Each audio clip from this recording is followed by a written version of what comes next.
Madam Clerk, are you ready? Ready. Good evening, everyone. Good evening. This is a, let me get my little speech here. This is a regular meeting of the Council of the Township of Montclair. Notice of this meeting has been provided to the Montclair Times, the Herald News, and the Star Ledger. Notice has also been posted on a bulletin board in the municipal building. We'll do the roll call. 3 of our colleagues are in a meeting upstairs. So we're going to start the proceedings, and we'll wait for them to come downstairs, but we'll do roll call. Roll call. Okay. Mayor Jackson. Present.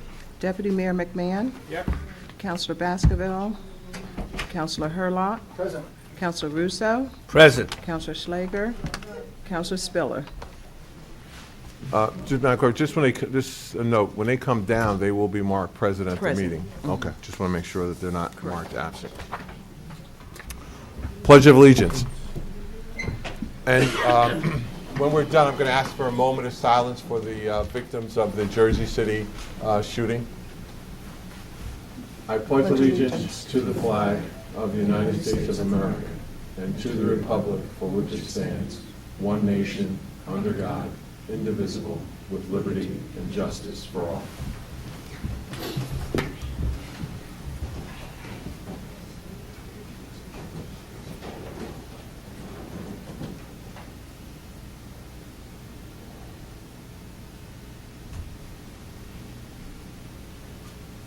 Thank you.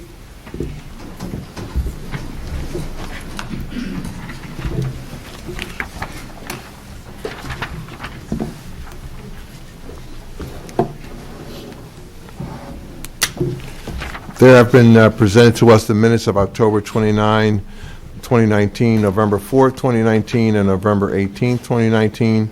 Are there any additions or corrections to the minutes? I will move them. Second. All in favor? Aye. I'll be in favor of the 29th and 18th. I wasn't here on the 4th, so I'll abstain. So it's proper. Thank you. Thank you. We'll move to our pending.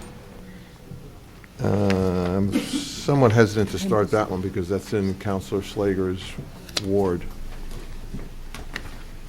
Well, tell you what, we'll do public comment. Anyone wishing to address the council on any issue, we'll be happy to hear from you at this time. Please come up and you can sign in later after you speak.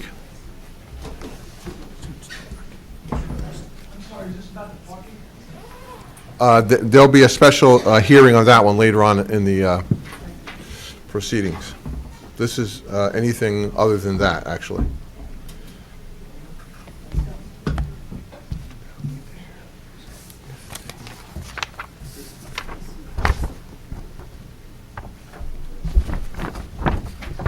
Good evening, Orville. My name is David Rogers. I live at 29 Fairfield Street here in Montclair, and I have lived in that house since 2002, about 17 years now. And I wanted to speak in favor of the decision, or the pending decision, to have parking only on one side of the streets in that neighborhood surrounding Watchung School. We'll just. Okay. Sure. I'll give you, yeah. I'm sorry. Let's go.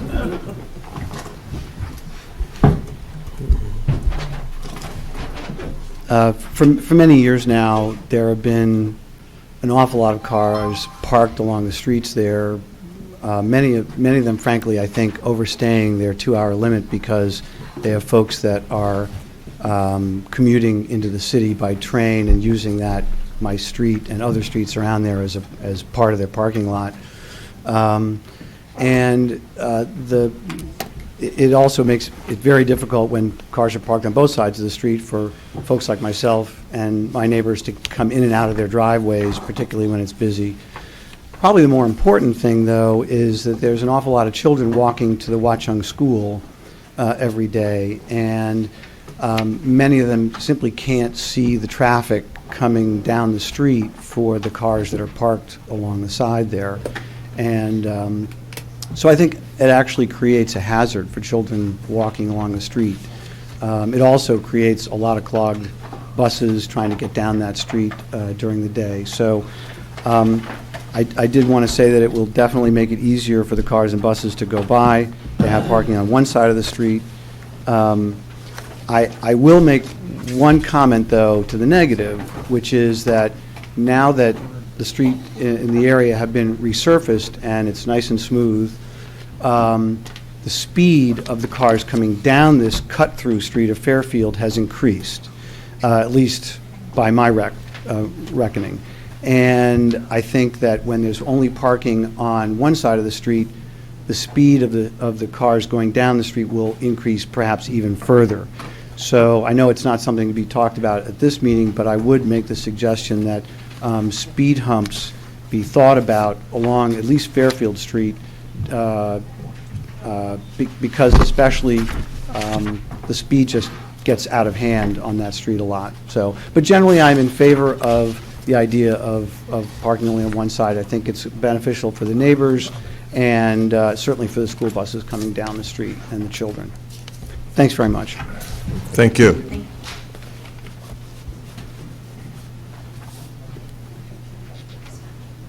Good evening. My name is Tashelle Winky. Mayor, I believe I emailed you and you invited me. Thank you, Council. I live at 50 Greenwood Avenue. I was unable to come to the last meeting because my mom is ill. I feel as though that I should say something. I've been in your town since my voice was in the 1st and 3rd grade. I now have a 28-year-old and a 30-year-old. Last time I came to a council meeting, and it discouraged me, you wasn't the mayor at the time, when someone said you live in the building of the unwed mothers. And I never came back. Okay, I never came back. Wow. My thing is this, saw your article in the paper of 50 Greenwood Avenue. As a resident of 20 plus years, I was a little annoyed with that article because the new management came to you guys and ran to you guys for backup as if the residents there was such a tyrant. But you have to understand, the previous manager was selling apartments to people from New York. So we were having unwanted residents and neighbors in our community. So we were trying to get, a tenants association, and it kept falling. And it was falling because a lot of the residents weren't from here. They were from New York City, any place that they could pay to get in. My background is 15 years of North Public Housing. I am a manager down there. So I deal with all of this. So to say that is, and I'm a little nervous, the young lady came, she put this article in, and things started changing at 50 Greenwood. But you never came in and sat with your residents that you started changing things with. I said I worked in Newark Housing Authority for 15 years. I've been at 5 properties all over the city of Newark. I now run Stephen Crane Elderly, 375 units with the passing score of an 89 in a REAC. So I know how this goes. So when you start coming in, you don't drastically do things without sitting down with your residents and explaining to them why these things are going on. And she's been here since October, and she still has not met with the people who pay rent, whether it's low income or top market rent, we still pay. We still are residents of Montclair. And I'm proud to say I'm a resident of Montclair, and I tell them I brought my kids up here for a reason. And bringing them up here for a reason got me a school teacher and an officer in the military. That's right. So, 2 college grads. And I don't want to leave. The owners, once upon a time, offered us a payout of $3,000. There's only 10 of us. They went tax credit to get more money. I understand all about that also. But they offered $3,000 for people who's been there forever. That's not enough to do anything. It's not enough to put down to go anywhere else. Anywhere else. So I'm asking that some of the council people, I've been here for 20 plus years, you guys run elections. I don't see none of you guys down at 50 Greenwood Avenue. Never, never. Never seen anyone down here. I need to see more of the council people down there, because we count, we have votes, we vote. I know I do. And I'm pretty sure that everybody down there in that 89 unit, because they offered me a position there.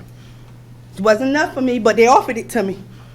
But we vote, we sit down, we have people, elderly people that's in there, we look out for each other. We've been looking after each other since our kids were young. And then to have unwanted people come in, and for her to come up, Ms. Vasquez, to come to you guys, to run behind you guys for backup as if it's us. Your predecessor did this. He put them unwanted people in our building. He put them in there. He did that, not us. And it's nobody we can go to or turn to.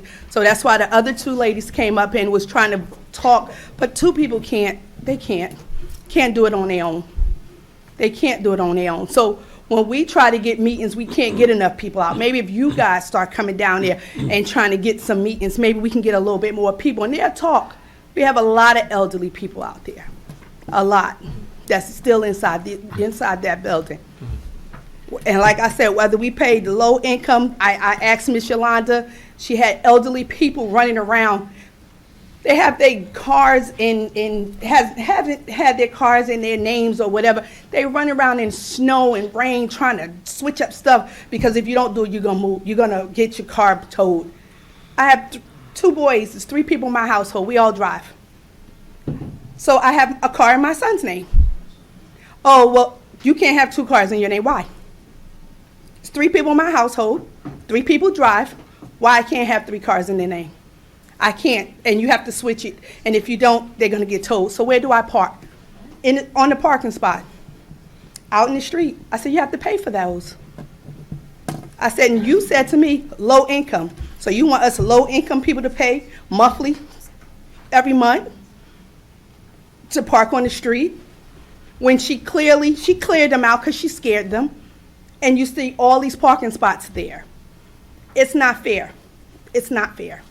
It's not fair. And if I have to come every meeting from this day forward and keep complaining, I will. I know how this goes. 15 years in housing, certifications, I know how this goes. This is, I'm sorry. Okay. I'm sorry, whenever you're finished. I forgot. Okay. First of all, I'd just like to apologize for any disrespect or rudeness that you might have incurred. And certainly, I know that that didn't come from myself, and I Right. doubt that it came from my No. council colleagues. No. I'd also like to say that, let me give you a hug. We go so far back. First of all, you shouldn't come in here. You don't have to come in here and be nervous. I am. And I don't want you to be nervous. Thank you. But we talked on the phone for about an hour or so longer. I've known her forever, her mom and whatever. There's never been a time that you've called me and I haven't responded to you, Right. opened my house and said, come on, whatever. The last time we spoke was, a week ago, 2 Yes. weeks ago. And I understood what you were saying. I was very clear about that. And I let you know at that time that the mayor mentioned at the last meeting that he was going to be a part of a group. I said I could be a part of that too. And if you wanted to convene a meeting with residents or whatever, I certainly would make myself available. I think that I understood the mayor at that last meeting also. And so we do want to do whatever it is that we can do to help. And we want to make sure that if there are things that are going on that we are not aware of, especially disrespecting people or making you feel as though, you don't matter, or, calling you out of your name, negative things, we want to rid not only the wood of that, right, the wood, Right, but we right. want to rid Montclair of that, hands down.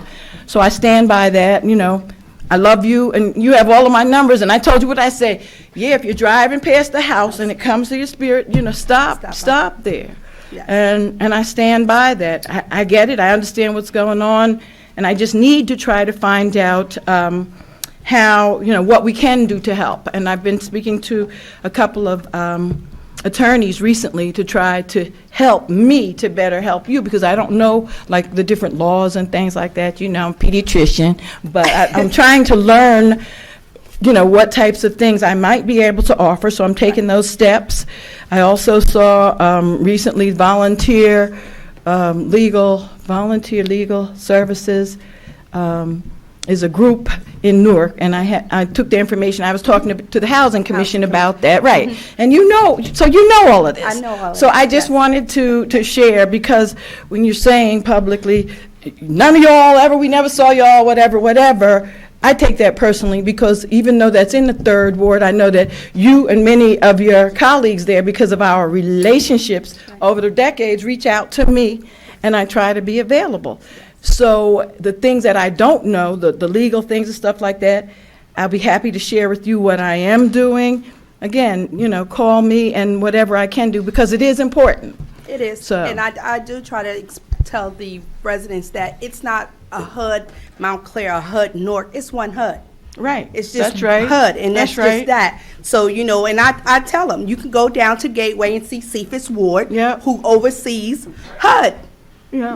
And the young lady said before, rent control. When I first came to Montclair, I moved in December. My rent was $750. Next thing you know, every month it kept going up 3%. I got on the phone. I said, "Hello, I just moved in here." She said, "Montclair don't have no rent control." So I do understand.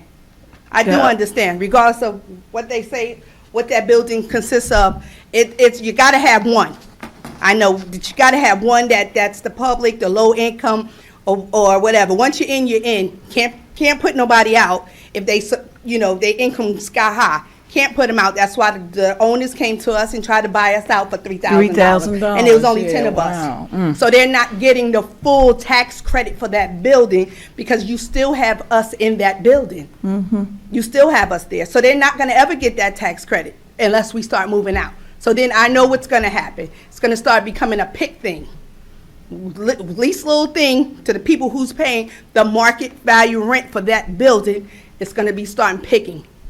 So I know how this works. So I said, let me start coming to the meetings, put what was said to me in the past behind, and move forward. And like Ms. Baskerville said, I should have been started coming up here. I've spent decades with Montclair. Yeah, and you've got so much wisdom, and I appreciate that, and I'm familiar with what you're doing in Newark. I appreciate you for, what you're doing there, and I'm sure you'll be able to help us, work through this here.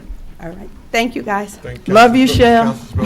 Yes, thank you. I also want to thank you for coming out, and certainly also to you and your neighbors who have come forward, at previous meetings, and have also reached out and emailed a number of them. I had reached out about the registration of the vehicles, by the way. Yes. And I connected them to our township attorney, and just to get some of that information as to what legally, as my council colleague noted, is allowed or isn't allowed, and trying to, as she noted, get a better understanding of what controls and pieces we can put in place. I will note that I think part of what we did, and through the mayor, in terms of asking management to come before us, was also to make sure they know that they're being held to account in terms of whatever methods we can, to say we are listening, we are making sure that they are making changes, answering the questions we're hearing about. Certainly, while I didn't speak to you, I did speak to a lot of your neighbors who actually gave me questions to ask at that meeting, and Well, so I they come think to me, they knock on my door and they ask me, is this the question to ask? that's right. And I go, Everybody's got their "Yes." lists, right, that are That's good. created. So I think it's through those processes, it's through that continuing vigilance that, unfortunately, it's never fair, it's not right. We all have things to do. I'm sure you could be busy with family and other things, but it is coming forward to make sure that they know, that we all know, that we are all watching this, we're all looking at this, we're all trying to make sure that we are getting down to the nitty-gritty. I mean, we're talking about last time of, when did you last change your rugs? When are they getting clean? I mean, it is those types of things, unfortunately, which I don't think anyone would feel that this is the purview that we should be having to engage in that that's their job, right? And that's what she asked me. That's She their said, I have upkeep. no work orders for your house. I said, I have a team of 20 maintenance guys. So anything go wrong in my house. You're ready, you're good to go. And But I think, then I feel kind of bad because my neighbors can't do that. yeah, right. It's not, and Thank we've got to God make you sure that can. we are here standing up for those, who least can stand up to some of Yes. those things. So I just appreciate you coming out and sharing those pieces. you. I think that it's that continued engagement and conversation that kind of gets us to have them where they need to be. Yes. And I know that it was offered at the last meeting that we would absolutely be attending a meeting, and it was more than that. It was stated that we expect them to have a meeting, and I think the exec quote was let us know when that meeting is, right, Mayor? Well, Isn't that how we left Stephanie, it? Stephanie, the So- regional manager. So that was how we left it? and- Yes, Stephanie, the regional manager, not to cut you off, when I called her, talking about the parking spots, she was like, well, we're coming up with a meeting. I said, well, we're a couple of months behind in this meeting when all this stuff is taking place. You have seniors that don't know what to do or where to turn to. I said, so we need to speed that meeting up a little quicker. than later. You know, you can't fix the whole building in one day. Can't do that. You can't rewrite that you failed a HUD inspection. You can't rewrite that. So let's just go forward, and if you start explaining to the residents why this is being done, then they will understand, because people don't know what to do if they're never taught and why it's being done. As you know, with an educator in your family, knowledge is Yep. power, right? So All the we've time. got to make Yep. sure we keep on that, which is our commitment. So Yes. looking forward to it. Thank you. Just want to ask you a question. I started, my family grew up, my aunt and uncle lived in Stephen Crane Village, and my family lived I in ran that Newark. for 2 years before they Right, moved you me said over. that. So I value your experience. I didn't know you had all this experience. But when you talked about organizing, getting people organized, I know it's hard, but I just came from a labor union organizational meeting with Assemblyman Giblin, and everybody was talking about unions being critical to the building of this country and how unions, they're organized. Well, that's what we have with our tenants, Montclair, tenants organization of Montclair. So if you folks, working with those folks, can get organized, they have a lot of skill in organizing. Yes. And that's the kind of thing I've done all my life, and Councilor Spiller's even been involved with the teachers union. You got to get organized. I know it's hard. There's a lot of people who come and go. We have adjunct faculty union. There's 1,000 adjunct faculty at Montclair State, but only 600 join. And then every year, 100 leave and 100 new people come on, so it's hard. Right. But that's the key, to be organized, and I want to just thank you for coming. And, Thank you, Cal. Years ago, I used to be a councilman in the first ward, and then I was mayor. I remember visiting many years ago. There was a nice young woman. She was short, but she was the leader there. She was like the Democratic committee woman, as well as Was it being... Miss Betty? I'm not sure the name, think it but was she Miss was wonderful. Betty. And she used to interact with Councilman Yes. Zeef. Don Yes. Zeef was councilman when I was on the council. So she had a lot of input with him, and he always responded, and, maybe that's the kind of role you're going to be playing in the future, Yes. the leader there. And I would love to come now, next Keep in touch with board and council. commissions or HUD commission that you guys have. I'll come out and here and sit on that, so. Thank you. Thank you very much. Good evening. Good evening. I've been living at 18 Fairfield Street, Montclair, for probably 40-plus years now. What street was that again? 18 Fairfield Street, Fairfield, Montclair. oh, okay. It's a corner of Fairfield Street and Essex Avenue. And I will tell you, the traffic and the parking there, I don't know what happened, but it's not great. It's not great. And I think, it's attributed to three things. One is Watchung School, the pick-up and drop-off. I mean, it happens at 2:45, whatever it happens, and in the morning. And the other thing is the commuters, as well as, some of the workers in Watchung Plaza have parked somewhere. They're looking for parking, so they park there. Although it's not in the ordinance that you're going to talk about, we already have on Essex Avenue, right by Fairfield Street, no parking on the east side of the street, 2 hour on the west side of the street. And I'll tell you, it doesn't work. Because what happens is, when people drop off their child, they go down Fullerton, come down Garden Street, make a left onto Essex, and so now you have all these cars parked there. They're coming down Essex to Fairfield Street, and, for example, cars cannot make the turn. They cannot make the turn onto Essex Avenue. The school bus goes up on the sidewalk all the time, and in fact, it broke the sidewalk on the corner twice. The town fixed it twice. And luckily, the third time they did a great job. They put in more concrete and they put rebar. So it doesn't break now, although they still, come up on the sidewalk. So although not in that ordinance, I wish somebody would take a look at Essex Avenue from Garden Street to Fairfield Street. If somebody could take a look at that, because that's a problem as well. Now, Fairfield Street itself, I do understand why you want to do remediation there, because it is a problem. You can't get through that street sometimes, especially at those times. We do have 2 hour parking on the side in which you is not affected, and I'm hoping that stays in force. I mean, I don't know if it's a plan to take that away. I hope not, because when we did not have 2 hour parking, that whole street was packed, commuters, just packed. So I'm hoping that stays there. And I think also it needs to be enforced, because, as normal, people will park there if it's not enforced. So it should be an enforcement. It's just a congested area. We're right by Watchung train station. We're right by Watchung Plaza. So that's just the way it is. Thank you.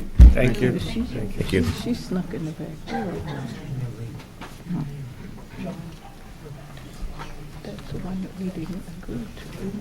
Hello, Greg Payson, 126 Chestnut. Two groups that I work with and I'm happy to be part of or joining the tennis organization and the Essex Skate. But today I'm going to talk about Montclair Make Music Day because it's really important to me. And I want to invite the council and everybody in the audience on Saturday for Make Music Winter. This is the third winter we're doing Make Music Day, and this year we're going to celebrate the new murals in town. We're going to have a musical parade from every single mural.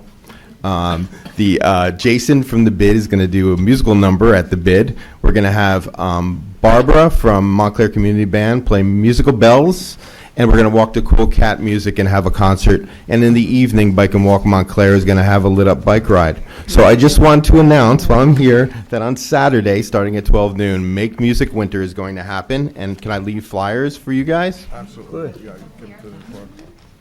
Thank you. So what's the starting point at noon? First mural, 180 Bloomfield. Got it. And then we're going to go to the Bid. It's on that flyer. Okay. Thank you. Thank you.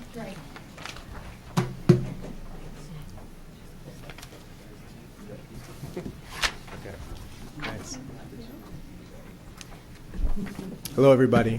Good evening. I'll wait till you get your Thanks. flyers. So I have your full attention. I need nails.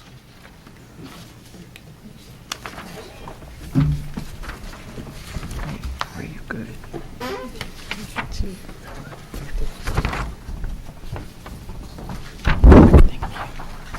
Okay. Thank you. First of all, Music Day sounds fantastic. I'd like to be a part of that. My name is Jared Delancey. I live in the 3941 building, North Fullerton. And I'm here representing myself and my neighbors in that building, current renters in Montclair, and all future renters in Montclair, in asking, or actually not asking, I want to be clear about this, demanding that we put in place as a town, and that we're really demanding that, ladies and gentlemen of the council, that you put in place a just and humane form of rent control in our town.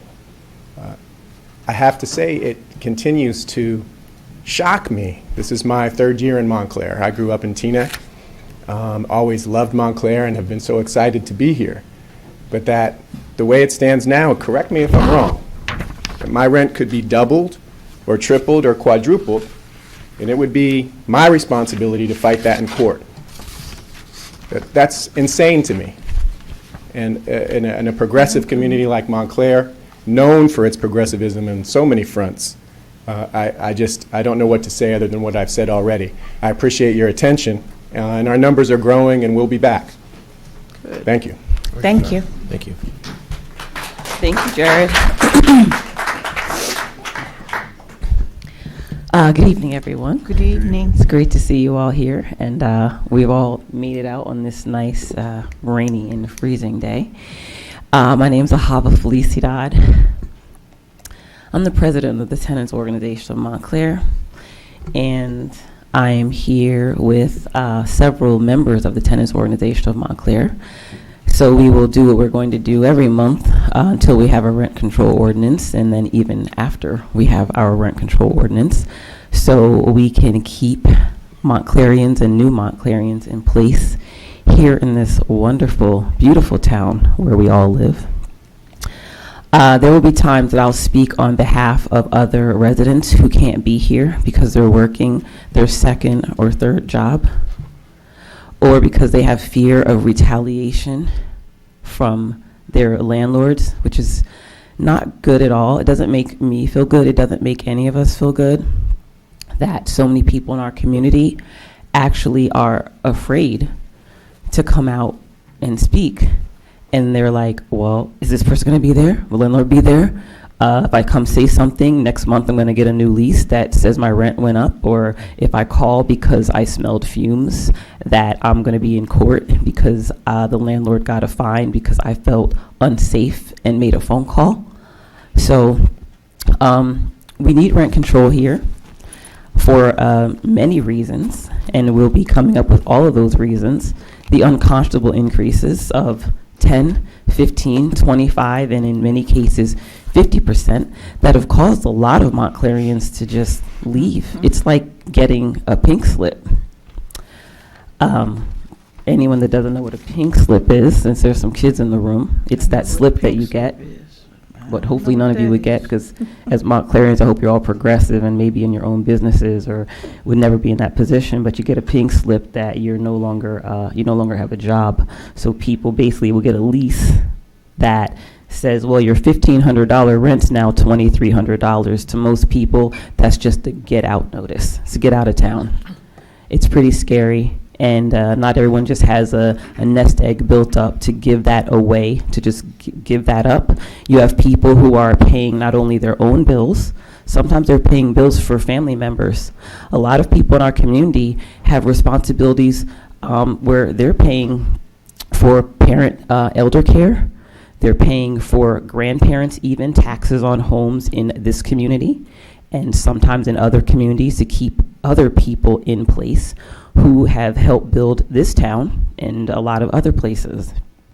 So the unconscionable rent increases are absolutely unacceptable, and we do have to have a rent control ordinance that will protect the Montclairians who are here, help them to stay in place, and then make it better for anyone else who's moving into town, who comes into Montclair with no idea that there's not even rent control here. It's not a thing that everyone looks for, because you don't move somewhere expecting that the next year your rent's going to go up by that high percentage when it doesn't happen regularly in other places. So yes, it's said that it's a crisis, but here it's happening at a very alarming rate. And we have people in the room and people who are watching and listening who moved into town and they were like, I had no idea, I didn't know. And there are people who don't know their rights. So the Tenants Organization of Montclair will also be working to make sure that our residents are educated, knowledgeable, have awareness of, are clear on what their rights are. People who are receiving threatening letters from landlords or landlords' lawyers, and you're talking to people as if they are nothing. You have mothers, fathers, grandparents, aunts, uncles, everyone's living in the community, the children, and a lot of the tenants have been homeowners. So it's not like a tenant is never been a homeowner. I've been a homeowner. Some people choose not to be that anymore. Right. People's children graduate, they leave, they want less responsibility, maybe they don't want to take care of the lawn. And then they move here so they can age gracefully, and the next year the rent goes up. And some people may be really on a fixed income. Where's that coming from when you had no expectation that that was going to happen? Now you have great people who can volunteer and care and give in the community who have to leave. Someone like Brenda, who's going to get up and speak, the fact that she works a second job that she shouldn't have to work, and she's already giving her entire day, her whole life over to children in the school district, and then has to work a second job just to pay the rent with a 25% rent increase last year, that's a problem. Now, the rent wasn't raised the same amount this time, but what happens next year? What if there's a new owner? What about the 40% of renters who've already left the building where she lives? These are important people, and they just disappear for what? So we're going to continue to come and make sure that you see us and that there are more of us, and we need to have a rent control ordinance in place to live here and live and stay in the town that we love. I love it here. I came back here because this is where my roots are. And for many people, they're planting new roots here that are going to grow and blossom. And I do believe that our community is going to do nothing but get better, but we're all making the steps for that to happen. Thank you. Thank you.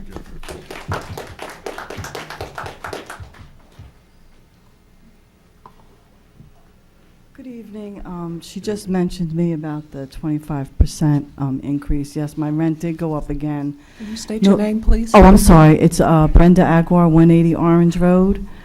My rent did go up again this November. Yes, I do work 2 jobs. I happen to be very tired this evening, but I need to come and support the tenants organization. So you do know that we are here and that we're going to pursue until some type of law is enforced here for rent control for the people of Montclair.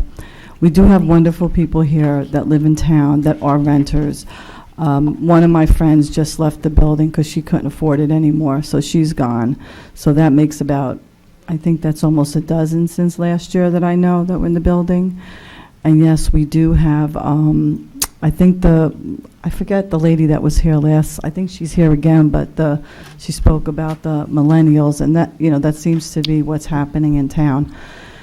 Anyhow, I just want to say that I do support it. I hope that, that you will consider, and I hope we can get this on the ballot as soon as possible. I believe we have to wait until, I think it's May.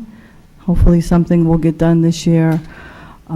Yes, we will be back, and our numbers are growing, as is the township. I wanted to mention very quickly, because two gentlemen came up here about parking.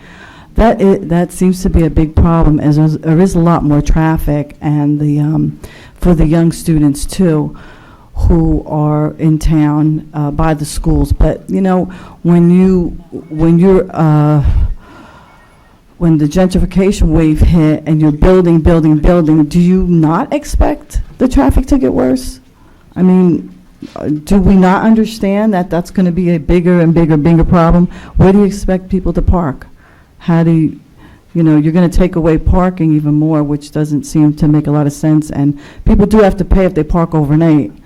So I did have to mention that. I wanted to say I do support the skaters here. My son was, he was into skateboarding when he was younger, and I think we should help our young people do something positive, encourage them to have a hobby and activity, and give a safe place for them to do that with. Good. So I wanted to mention that. Thank you. Thank you. Thank you.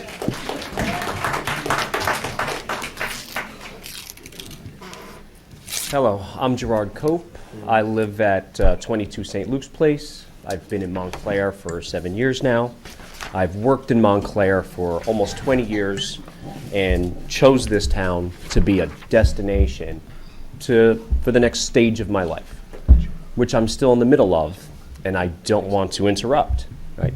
I did want to bring something up that I didn't bring up the last time that I was here, because a question came up from the council about if a new landlord had come in and bought a building someone was referring to, and there were these rent increases that came along with that. And I wanted to remind everyone here that that's not the case with me, and there's a lot of people in this town that's not the case with them.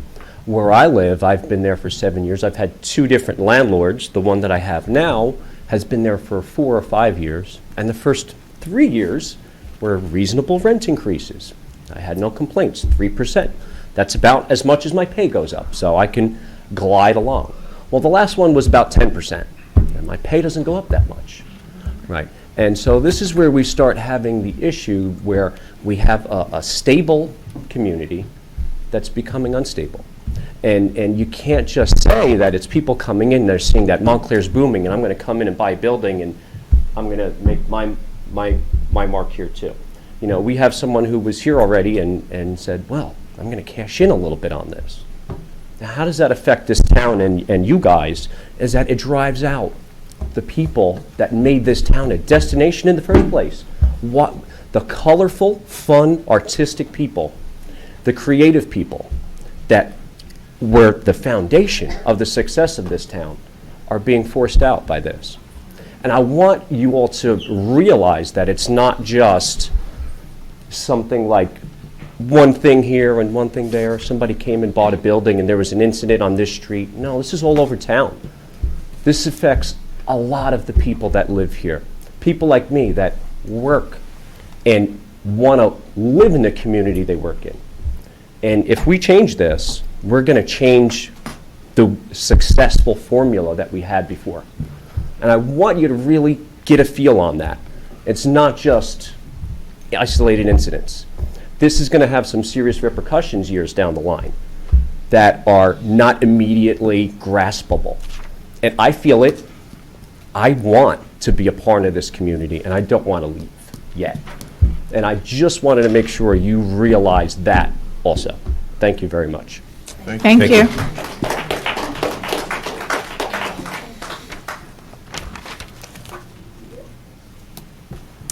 Good evening. My name's Elena Nicolia, and this is my husband, Sly. We moved to Montclair 3 years ago from Connecticut. We were looking at towns all across northern New Jersey and had spent some time in Montclair with family, and it was easy to pick Montclair over all the other towns we were looking at. We live on 39 North Fullerton Ave, and over the last 3 years, the building was sold to a new landlord who's very aggressive with rent increases and also doesn't provide a good place to live in return. We've been fighting for rent control now since that purchase took place, and we feel that we are being pushed out of Montclair, even though we more than ever want to be here and will almost do anything to be here and be part of this community that we formed with our neighbors. Ingrid Smith, who lived in my building for 27 years and was pushed out because of the rent increases. Every day when I would come home after a long day of work, it was nice to be welcomed by someone who had been part of the Montclair community for 27 years. And now I come home and that apartment is empty and being now gutted so that they can make it a luxury apartment building, because the way it wasn't good enough, I guess, even though we picked this place because it had such a great community, this building specifically. So I'm here to encourage you to look and pass rent control. We need it here. We want to stay. We do not want to move to the surrounding towns in northern New Jersey. We want to be in Montclair, and we would hope that Montclair wants us to stay. That's all I have to say. Thank you. Thank you.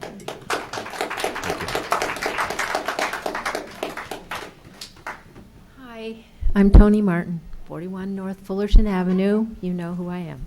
And new grandmother. A new grandmother. Congratulations. Congrats. Skylar Rain Snowden All right. is a new tenant in Montclair. And I speak for her and for all of us who want to remain in Montclair because we love it so.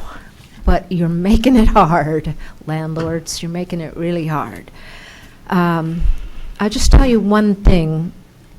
We have these continuing problems. We stand up to our landlord. We are organized. We talk to him. We now are reduced to getting letters from the lawyer. One of the things that happened in the last couple of weeks is that our superintendent, his name is Bogdan, I can't say his last name, it's Russian, 17 years on the job. We love him to pieces. And they fired him. They gave him 2 weeks' notice because they said they wanted someone who could handle the demands of a luxury building. Well, this is a luxury building where faucets fall off in the middle of the night and where, I don't know, just, it's old. Things go wrong all the time. And so we sent a petition. We did all the things you can do to appeal to reasonable property owners, and we got a letter from the lawyer. It's not just the rent, although the rent is obviously the key.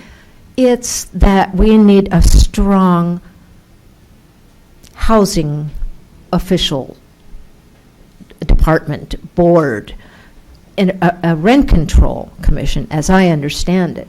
You can't, if you're a landlord, raise your rent at all unless you prove you're taking good care of your building and you deal with your tenant complaints. That's just as important almost, really, because what they're doing is if they can't drive you out with the rent, they'll drive you out by treating you badly. Okay, that's all I have to say. Next. Thank you, Tony. Thank you.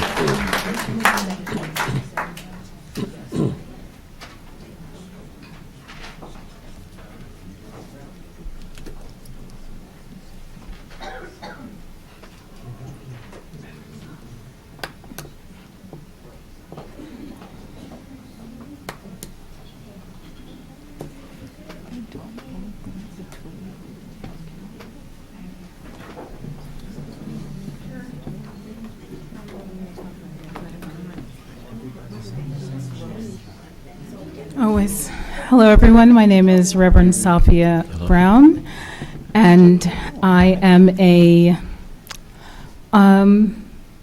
pretty much a Montclair native. I've been here since I was 7. Good to see you. And today I'd like to talk about a few things that have been concerning or disconcerting over the past, I'd say, my son is 11, so I'd say about 10 years. First, I'd like to speak to the issue of 22 St. Luke's Place and the wonderful community that Montclair has always been. When there are quite a few of us here who did live also at 22 St. Luke's Place, including Ahava here. And we loved our community because a lot of us were Montclair residents, longtime Montclair residents, but some of us were implants. But one of the great things about it was the fact that a lot of us were also self-employed. We were a part of the community and making things happen all around town. And it was just really great to know, again, that you had a community of neighbors who were now somewhat family, even if you just moved in. And that was broken apart the first time there was an issue with the unconscionable rent increases, even though the building had mold and things were falling apart internally. So this was 10 years ago. So this rent control issue, along with buildings falling apart at the same time, has been a longstanding issue, and now it feels like fuel is being added to the fire by now bringing in new landlords. As we just heard, a somewhat new tenant at 22 St. Luke's Place complaining about the same thing I complained about 10 years ago, which really uprooted my life and led me to, my family and I, to be in a very dangerous situation of moving from place to place in Montclair, where even though the rent was continuously being increased by landlords, some of whom grew up in this town, at the same time, they were also allowed to not do the upkeep needed on their homes, so that there were major health issues and concerns. And again, over and over, it created another environment of people being sick. We were not the only ones. And again, I mentioned this last time, everyone on that street at the end of Montclair is sick. And again, the rent is being increased over and over again. The landlords basically have free rein to be very harmful to their tenants, and no one is doing anything about it. We love Montclair. My family came to Montclair in the 60s because it was a progressive place, a multicultural place, and a place that was known all over the world. My aunt and uncle were flight attendants and pilots for TWA, and they would always say, it didn't matter what continent we were on, we could say, oh, we're from Montclair, and they didn't even have to say what state. It didn't matter, because it was known, well, you're from Montclair, we know this person, oh, we've had tea at this person's house. And I just feel like that Montclair is leaving us. Okay, we can't have the yin without the yang. So yes, you want to have the wealthy people here. You want to have the Bobby Browns and things like that, but you also want to have a lot of the artists like Janet Taylor Pickett and people like that who were pushed out, not just because they were elderly maybe and maybe they couldn't afford it, but also because there wasn't the support needed for people who have been a pillar in this community for 20, 30 years to be able to maintain that and help the new people who come in looking for a good community to be able to continue to create that community of safety for our children, of a place where you can walk around town and know that you've seen these people, maybe even for only 3 or 4 years, but you've seen them around town and you know you can just say, hey, how are you doing? How are you doing today? And that is enough to maybe even kind of quelch some of those issues going on, like maybe issues in your building, because at least you know you have a community that cares and you can make things happen. But again, as I mentioned last time, with a lot of these new people who are coming in, because they are now, have been brought in because of this high luxury building, or the fact that they can go party for this, great nightlife here in Montclair, and people who really don't care about community. They don't really care about kids. They don't look you in the eye. They don't really care. And, they're throwing their garbage around or, almost running people over in crosswalks. Yes, Montclair's had somewhat of a problem with that for, over time, but it, again, seems to be getting worse because people are looking for this quote-unquote dream that they're being sold of, we're going to go here and we're going to live this lifestyle and have cocktails and all of this. Yeah, well, what about the reason that they wanted to come to Montclair? The fact that, again, it was a community, progressive, multicultural, and artistic. That is dwindling more and more. And then what will be sold to these people? Because the high luxury condos and lofts, let's be for real, this is not the early 1900s where the buildings were gloriously beautiful and things were flown in from Europe, so that they would last for hundreds of years. Okay, these buildings that are being built now aren't going to last that long. Okay, and it does not say, wealth and progression like it used to. So again, a lot of these people are leaving because they're finding out that a lot of what they were sold is no longer a possibility anymore. Because again, a lot of us are leaving. A lot of us who make this place cool. So only you here can help do something about that by putting rent control in place and helping to maintain the community that has been built over hundreds and hundreds of years. So I thank you, and I'll be back with more people. Thank you. Thank you.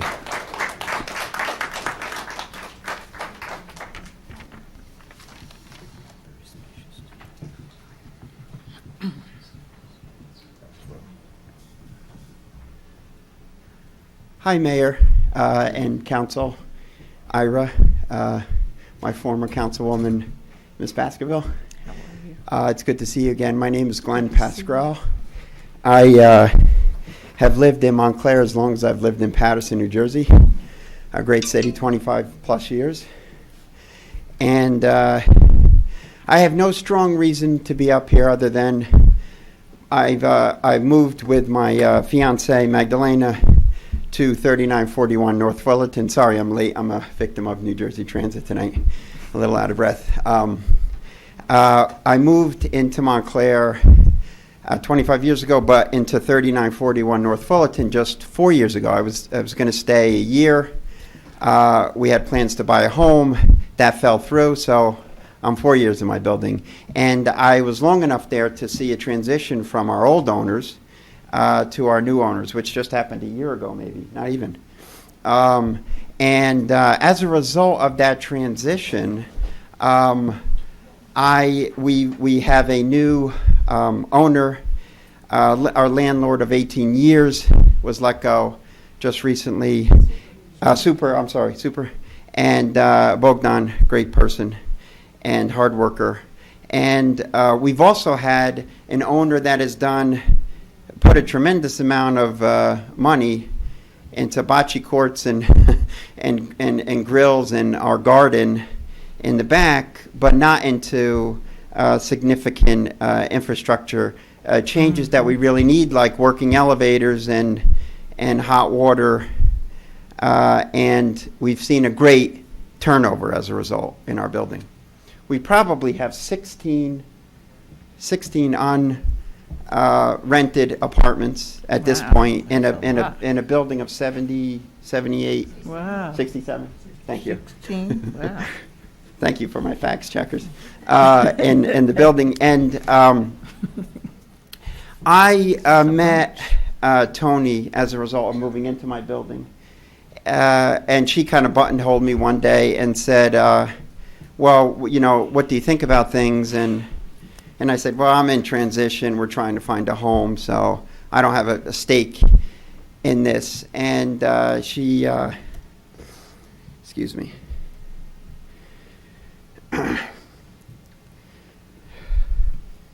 She made a passionate plea to me to say that as Montclairians, there's an older generation of people that are here. and also people that have been tenants for years, more than 25 in some cases.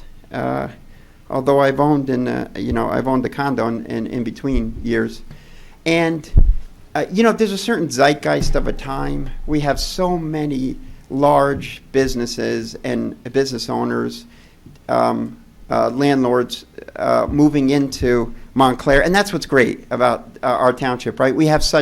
We're in such great transition here. We have an incredible downtown redevelopment happening. We have incredible restaurants, cultural centers. I think this is why many people wouldn't live anywhere else. And I certainly wouldn't live anywhere else in New Jersey other than Paterson, my hometown. So I think that there's like an opportunity, right? At times like this, when we have great opportunity, when there's great business development, to look to make sure that we're representing and supporting all Montclairians, right? And I just would ask that you would consider that in your decisions and also in the effort that you put into supporting the people that don't have a voice. And I would ask, although it's a heavy request, that you think about rent control for our township to preserve the culture and people that made this this town great and this neighborhood great. When I first moved in here, I was 25, 26 years old. Many years ago, I felt like I moved into a fraternity/sorority house. I was welcomed by Jim and Claire Vaughn. Jim is now 95. Claire has passed on at 188 Claremont Avenue, just around the corner from where I am now. And they welcomed me in. I felt like I was part of a community. We need to do the same for people that have been here for a long time and have a cultural and heritage and interest in our township, right? I mean, go to a parade in town, go participate in any of the civic offerings that Montclair has that really no other township or city offers. And you have a good feeling. I'm a part of a community. You want to be part of the Daughters of the American Revolution. You want to be part of the Readers Club. You want to be part of a chess club. You want to be part of rent control. You can find that in Montclair. And Paterson, New Jersey, we have 74 nationalities represented. I would venture to guess we have quite a few here in Montclair. And the diversity of this township is what makes it great. And I thank you for your time. Thank you. Thank you. Thank you. Mayor, can I just say one thing? I just wanted to advise the council that the actual date this building changed hands was June 22nd of 2018, and it was purchased for $16,750,000, which is $250,000 a unit. That's an extremely high price as the market goes. So about 3941. 3941. Yeah, exactly. So the transfer, the change of ownership was in June of 2018. Good evening, Mr. Mayor, members of the council. Good evening. My name is Deirdre Malloy. I am the co-chair of the Housing Commission and the recent chairperson of the Landlord-Tenant Committee. I am very impressed to see the continued just rallying and mobilization that came from the forum that we had in April of 2019. People signed up because they were talking about unconscionable rents and other issues with regard to their residency here in town, and absent our direct involvement as a housing commission, we're there supportively. This is what we have. And it's been my experience hearing people who contact me and the landlord-tenant housing committee is that the resource is limited. There's no power that either of the committees and commissions that I mentioned have. And quickly I realized, only having been on the committee for about a month, that while the committee has the opportunity to provide facts and information, much like the tenants organization, the committee is pretty powerless with regard to some of the other things that happen. And it's also been my just observation that the issue is bigger than the people who are participating in the committees and the commissions and the organizations. It's not about a one individual. It is about a epidemic of sorts that seems to have been happening over generations.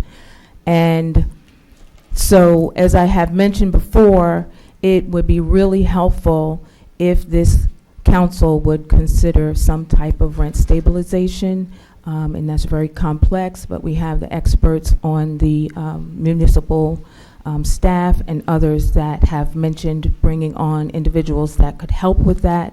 So I think this is an opportunity where perhaps a fresh look at this is warranted.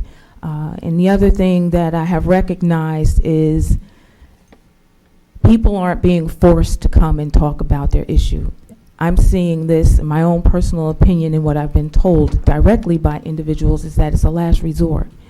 Because again, while we can rally, we can mobilize, we can organize, but if there aren't any controls put in place, we're really not going to get anywhere, except to see more people leave and more unconscionable rents happen and more landlords come in and be able to have free reign over how they want to manage their business, and oftentimes above the state rent increase requirements. With regard to inspections and the buildings that are governed by Department of Community Affairs and or HUD, there's an opportunity here, and while the organization of putting some type of control in place is important, the body or the municipality should have some type of staffing in place, or a rent control board, or someone who can help to bring all this together. But one of the issues that I have heard directly from the Department of Community Affairs as it relates to buildings that are inspected where the landlords are not able to, or are not willing to, or are not in a timely fashion complying with remediation, is that there's no enforcement. So my offer as a suggestion is perhaps having a conversation with the zoning department or the buildings department to find out of these buildings where tenants are complaining of not just their unconscionable rent increases, but where there are issues with regard to repairs and or inspection issues, which is easily discovered because it's a public record. Perhaps there might be some opportunity to have the zoning officials work closely with the Department of Community Affairs to see if they can close some of those gaps, because what I've heard is from DCA is that there's an enforcement issue on some levels. And while this may be rote to some people, this is something that I'm going to continue to talk about until maybe we can all figure out how we can work to help people who are being affected directly by this. And again, it's not about me, or it's not about Mr. Scott or anyone else that gets up here to talk. It's about a collective of people who are having issues where, while I have a great respect for everyone on this council and the staff, but you are the entity that can make a difference. I'm not sure what that looks like, or if that's going to happen before May 2020, or how it's going to happen. But I'm here to help with whatever expertise I can bring to the table. Not saying that I know it all, because none of us do, but I am here to help. And a part of that, which I've mentioned before, is landlord registrations.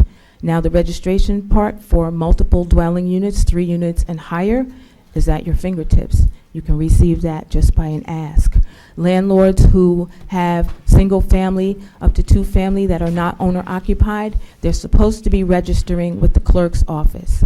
There are people who are living in smaller units that are receiving unconscionable rents and or have issues with rodents, etc.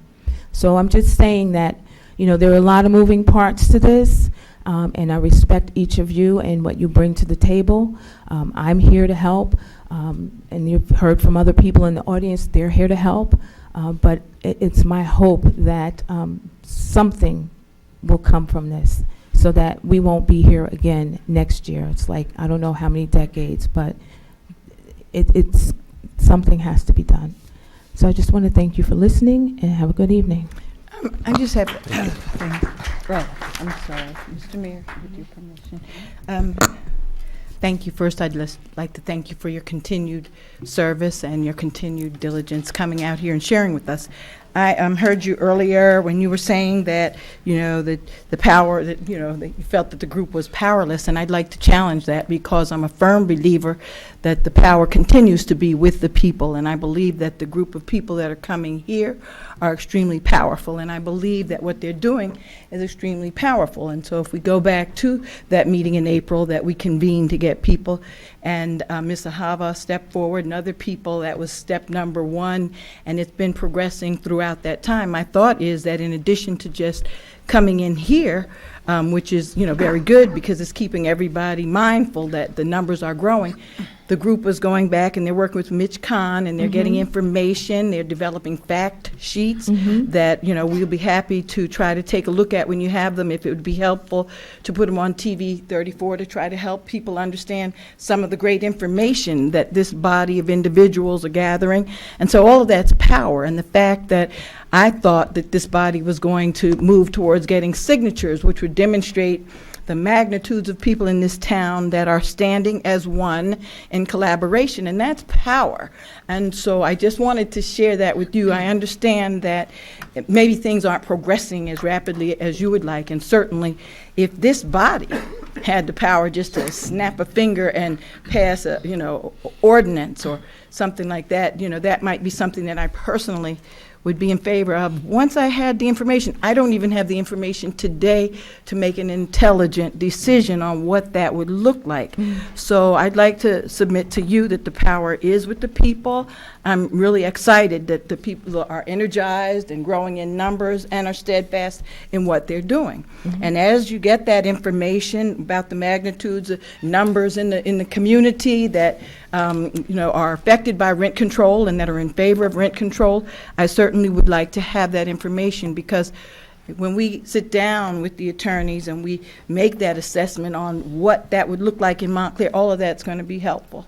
So I'd like to thank all of you very much and let you know that the power is with you, and, you know, power to the people. Keep on doing what you're doing. Awesome. I think my statement must have been misconstrued. Oh, okay. 'Cause Okay. you said powerless. I'm No, like, powerless. yeah, Oh, and I'm going to be technical now because everybody in this room has individual and collective powers. Correct. As does the Landlord-Tenant Committee, the Housing Commission. We worked 5 years to change an ordinance in town so that there could be a, for affordable housing, a preference for workers and people who live in Montclair. Oh, yes, I know. So- I started that in about '08, and I'm happy that we were able to pass it. But anyway, I just wanted to thank you and let you know that, yeah, I don't want anybody to leave here thinking that they're not being heard, because they are. And we got to, you know, work together to get this done.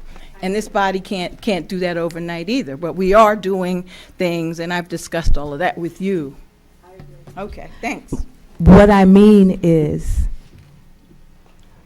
this body has the legal power to change what this body is working on. Unless you That's have- what I mean. Correct, but So- you can also do that referendum, just a which I moment. thought you were going to do, a No, referendum. we are, as a housing commission and as a tenants organization, I believe there is a woman who has hundreds of signatures. She's not in the audience tonight. I don't see her. I don't know. But there are signatures, and she's been trying to get folks to look at those signatures for years. What I'm saying here is that we are powerful to an extent. We provide expert knowledge and resources and solutions to people.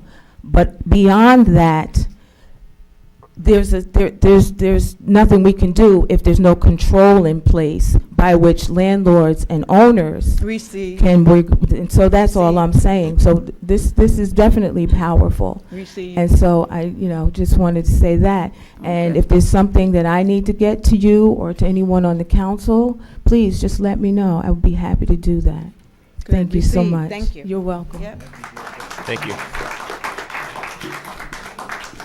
Mayor, it's not for you, dear, just Okay. general point. I'm asking the town attorney to do something for me because I'm teaching a class called Urban Administration at Montclair State. My student last semester was supposed to research all the towns that had rent control of some form around this area.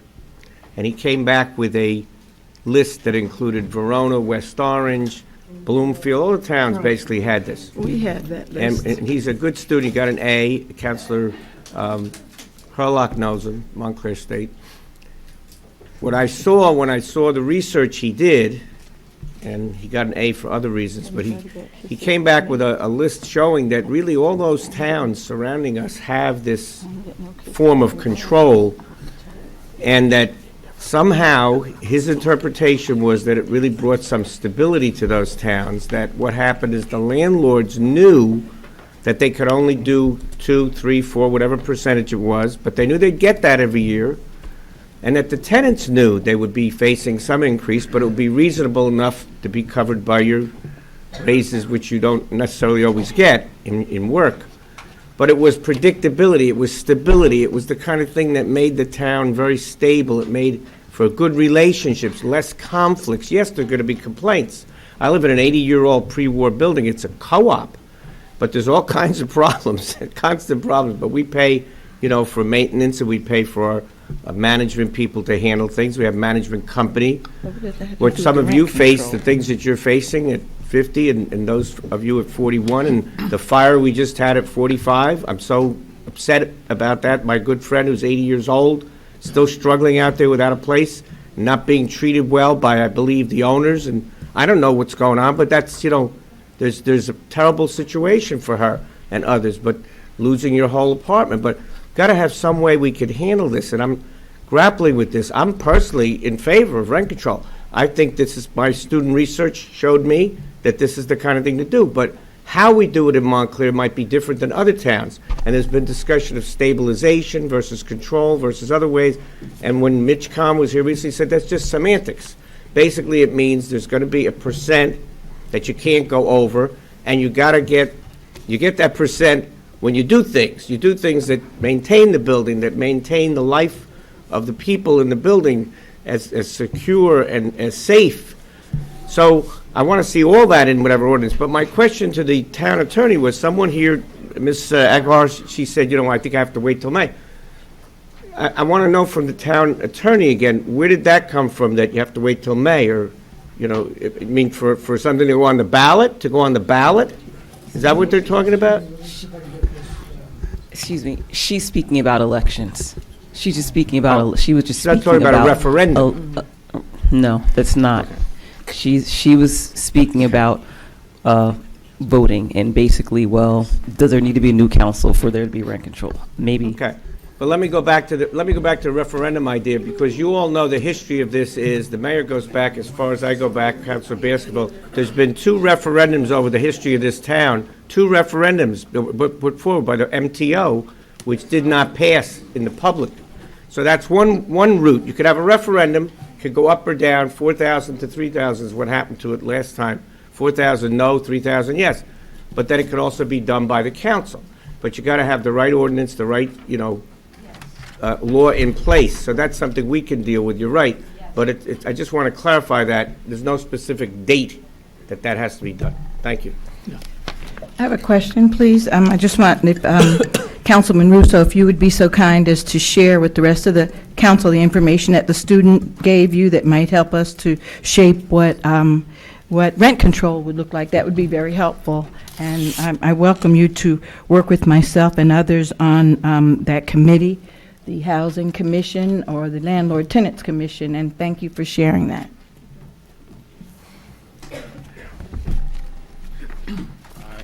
My name's Antonio Tirana. I live at 11 Talbot Street. First off, I just want to thank Councilwoman Robin Schlager, Councilwoman Renee Baskerville, and Deputy Manager Mr. Scalaberry for attending our meeting on November 22nd, where we talked to you guys about, possible locations and like liability for stuff like that with a skate park. And I just wanted to know, I noticed that there was a missing slot on the schedule tonight, and to my knowledge, you guys were supposed to vote on a temporary / permanent spot in Montclair for, like a spot for kids. Is that still happening tonight, or? No, that was not on the agenda that I know of. When we last spoke, I personally spoke to Miss Michelle in the Park and Rec, and then I also spoke with Mr. Wood about the surface, and we were talking about the Rand, the area, the tennis court in the Rand area. And Mr. Wood and I are going to continue those discussions about that, and then it will have to come back to council to make some decisions, but that has not, that hasn't happened yet.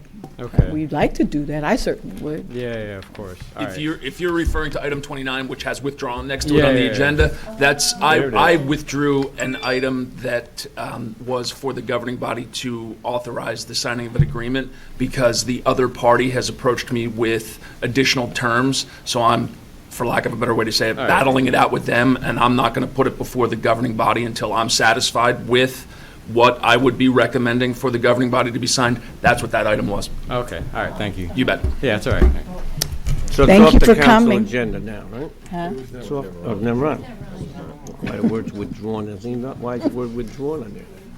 Hey. My name is Carla King, and I'm part of this skateboard group, and I just also wanted to thank Robin Schlager and Renee Baskerville. Thank you. And also Mr. Scannellberry for meeting with us, and also for the continued conversations. And my husband, Paul King, had forwarded some information about liability, and any other questions that any of the counselors have, please feel free to reach out to us. And so after we talked and I was given an assignment, I followed up. So where my discussions are right now, and I don't know if Councilwoman Schlager had additional conversations, but I shared that the discussions were around the surface at the tennis court. And to the best of my knowledge, the Director of Community Services, Mr. Steve Wood, is in charge of that. And we talked about that surface, and I said, so what does that look like? And so as far as I could gather, he just said that the surface, it would have to be resurfaced more frequently than if it was not used for a skateboard park.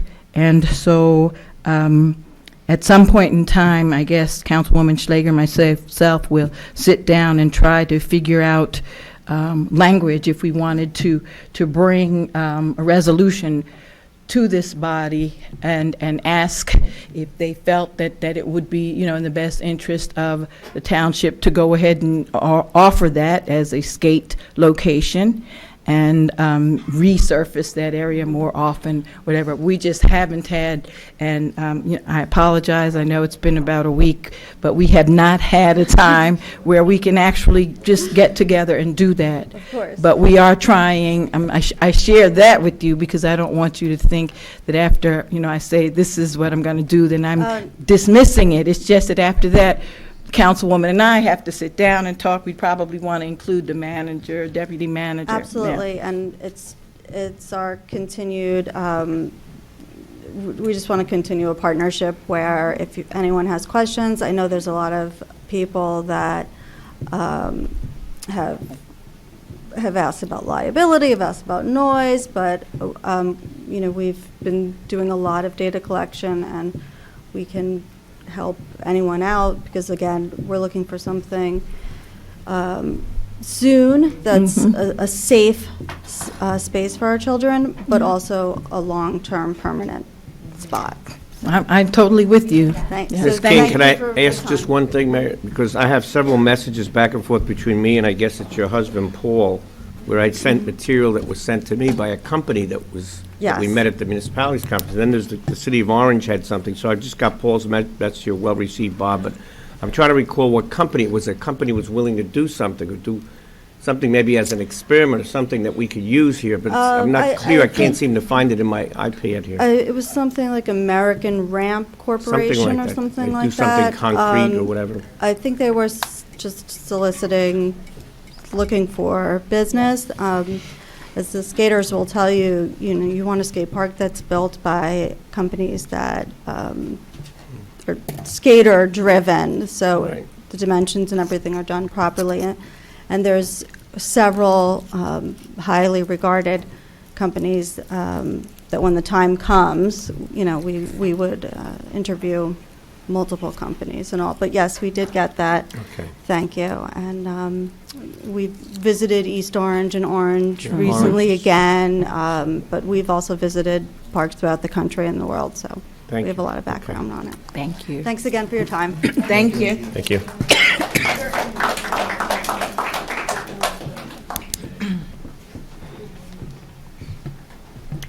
Good evening. This is Good evening. Raymond Leon. I'm living 7 Schwen Road, Montclair.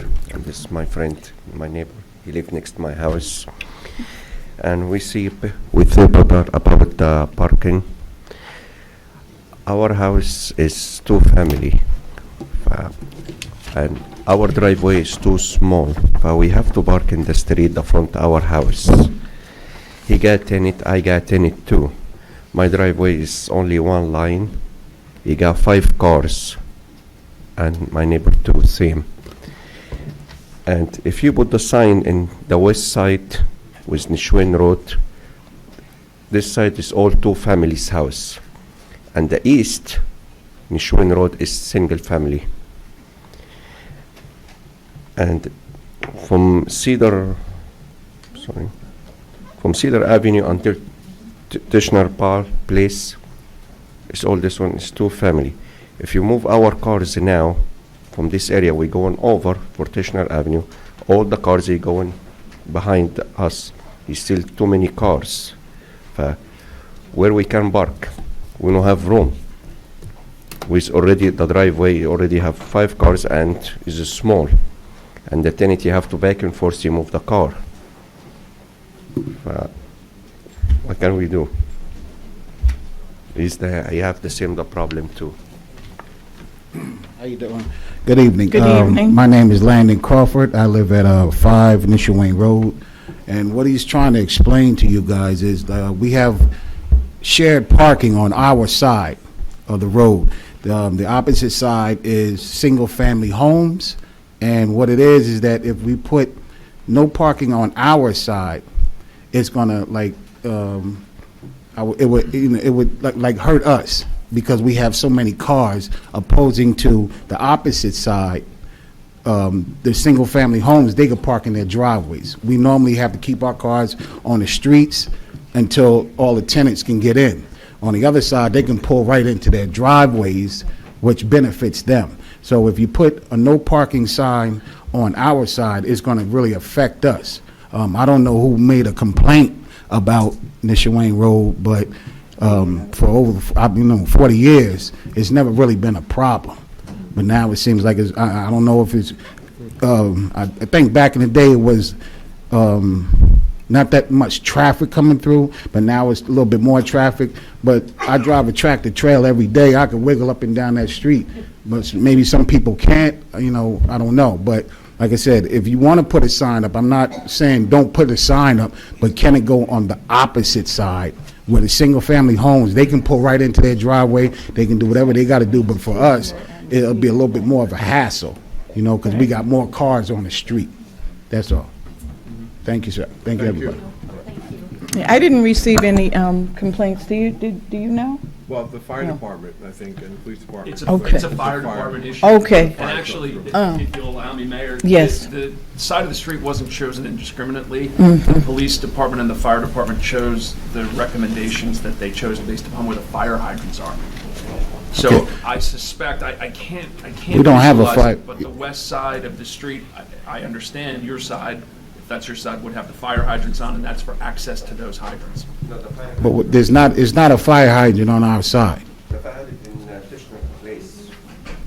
It's not in It's after the block where y'all want to put, where they want to put the signs in. So it's no fire hydrant or anything on our side. From the south of It's a very small Tishner, spot, I guess. right? Yes, yes. Yeah, South of Ti- right. Yeah, we talking One about a block. little place. No, I know, but I Yeah. just wanted to let you know, I didn't receive the complaint, so I Oh. wasn't sure. And I'm Okay. glad that the manager is helping me with And that. that's basically, the gentleman said, I heard your point about wiggling the tractor trailer down is right on the money. What our fire department did was take an apparatus right down the street, open up the doors, in certain instances, extend the stabilizers, and determined whether or not a car could come down the street, or whether or not they could do that if cars were on both sides of the street. And the answer is, they can get the fire engine to do all that, but the people can't get out of the fire engines to fight the fire.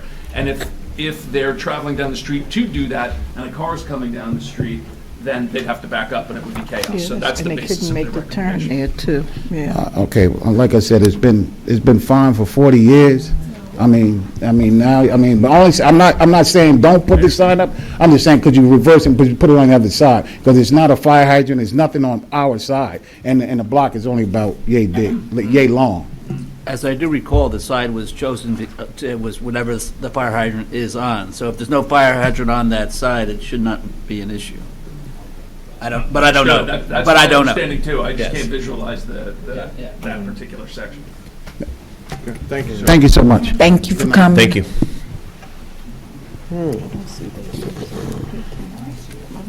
Good evening. My name is Rich Kearns. I live at 134 Westview Road. I was also going to comment on the proposed parking regulations. I lived on the street for 22 years, so I understand during school it's busy and you can't get a car going both ways, so I understand that. I guess my point of feedback is, while I understand during school hours to put the regulation in effect, but weekends, nights, I don't think it makes any sense. I'm familiar with the traffic patterns. I lived there for 22 years, so barely anyone goes up and down the street on the weekends. And I think there's a precedent in town, like by the high school, it says, 4-hour parking during school or something like that, right? So anyway, I understand the need for the parking regulation, but my feedback is just not do weekends and nights. Thanks. Mr. Kearns, I actually raised that very issue when Oh, you this thing did? first came up. And Okay. we had the fire department go out there and take another look at it, and the engineering take another look at it, and it appears that it is necessary around the clock. Really is? Okay. Yeah. Okay. For the gentleman reason asked that question okay. exactly, and that's, Okay. our folks did it again. So Okay. your point's a valid one. All right, well, I appreciate it. Yeah, Thanks. it's a fair point, and I also spoke with Deputy Mayor McMahon, and I spoke about it, as we did with Mr. Stafford as well, and that was the reason. We had the same idea. Yeah. I when mean, it I've seen the first came fire out. engine come up our street a bunch of times, so, Yeah. There are times Sure. when it's really empty, but you can't guarantee. yeah, okay. Right. I appreciate it. Thank you. Thank you.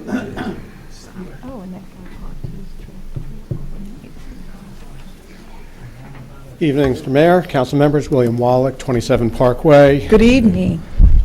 We can't blame New Jersey Transit tonight. It was actually down trees up at Wow. Montclair Heights. Really? Wow. The conductors could have told us more, but that's a different story. With respect to the parking ordinance, focusing on Parkway, I haven't seen a police report, I haven't seen a fire department report.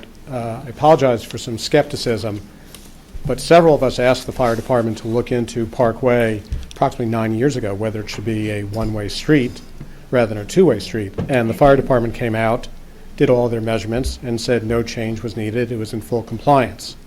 If there's been a supplemental study, I hope it's been shared with all the members of the council. I'd also say this, similar to one of the gentlemen that spoke a moment ago. The proposed ordinance is to ban parking on the south side of Parkway. In plain English, that's on the park side of the street. The hydrants are on the north side of the street. So that part just doesn't add up as a rationale. Two concerns that people on the street, there's 7 houses on the street that we have. The first is that if there's only going to be parking on the north side of the street, that means that families are going to park on the north side and their children are going to have to cross the street to enter the park, which is completely opposite of the way Parkside is set up at Anderson Park, and which really makes more sense. Have the cars park along the park so you don't have anyone crossing a street. I'd leave it to all of you, though I'd ask that there be more consultation with the fire department, engineering department, and whomever to look into this. But to the extent there's a problem, I would suggest it's this. There are commuters who now park on the top of the street to use the Watchung Avenue train station. And they are parking within the double yellow lines at the intersection of Valley and Parkway, and that affects the ability of buses and cars to turn onto Parkway during school hours, both in the morning and at the end of the day. Before the council goes to the full measure of completely banning all parking, I respectfully ask that there be consideration given to what appears on many other streets. No parking here to corner. The exact measurement, perhaps, is the length of 2 school buses. But that is, to the extent there's an issue now, and it's a 10-minute issue a day, it's the bottleneck caused by the cars parking at the top of the street. It's somewhat excessive, quite frankly, unless there really is a fire department study that's been updated to ban the parking completely. So what I'm asking is, and I seem to have a habit of showing up at meetings after loftier issues are discussed, but I'm asking that it may be a little premature right now to pass the ordinance as it affects Parkway when there are alternatives that can be considered, and the safety of children who are using the park during the week and on weekends should be considered, so no one has to cross the street. I'll leave with this, because I know you're all waiting to hear more about the geese in Edgemont Park, since we all chatted about it last week. Thanks to the mayor, Councilor Baskerville, Councilor Schlager, my inbox was inundated with emails today from, I think, just about everyone in town on the subject. The good news is January 9th, Yes. second floor. 7 p.m. I would suggest many of you stay away from the second floor, 7 p.m. on January 9th, because there will be a discussion, which is all that myself and the Friends of Edgemont Park asked for last time. Not taking a position on geese, I'm smart enough not to do that, but all the different people with different views have been contacted, and sounds like everyone's going to be there. So, Good. again, thank you for Thank your you. consideration on all these issues. Thank you so much. Good night. Okay. If you want to go downstairs to historic preservation. Oh. Anything Oh. else for public comment? I will close the public comment period. Madam Deputy Clerk, we have a ordinance. Yes, Mayor. I wish to report that the ordinance has been published and posted, and copies have been made available to the public as required by law. This is Ordinance 19038. It's an ordinance amending Montclair Code Chapter 327, Section 16, Parking Prohibited at all times. I know some people spoke already, but is anyone else wishing to speak on this ordinance, which is the ordinance that was talked about earlier? Any comments? Other than council? Council comments? Yes, please, Mr. Mayor and council members. I would like to remove the Nishawane Road west from this vote this evening. I'd like to have a little bit more time to get a better understanding of why it has to be the west side of the road, and we may possibly, end up in the same place, but I'd just like a little bit more time, please. I, too, I agree, and I think actually there's some more questions. I'd like to table this whole thing just so we can take another look at it. And it's not an emergency. Actually, we're in the Christmas vacation, so there's not that many cars around. And by the time we're back in session, I think we'll know what we're doing. So I move we table it. I'll second it. Yes, I would agree with that. Sorry, especially in light also of the parkway of the children crossing the street, and that's the utmost safety of our kids to look at that side of the street. Yes. There's been a motion to Thank table. Will there be a second? Yeah. Council Russo. All in favor? Aye. Okay. We have a number of resolutions on the consent agenda, items 1 through 30, and 29 has been withdrawn. Is there any reason to remove any of these items from the consent agenda? Yes, please, Mr. Mayor. Yes. I would like to move number 22, the resolution authorizing the application to the Complete Street Technical Assistant Program. I'd like it to be removed from the consent agenda, please. Okay. Any other items to be removed? Okay, I would make a motion to approve items 1 through 30 minus item number 22. Second? Roll call? Councilor Baskerville? Yes. Councilor Hurlock? Yes. Deputy Mayor McMahon? Yes. Councilor Russo? Yes. Councilor Schlager? Yes. Councilor Spiller? You stepped out. Mayor Jackson? Yes.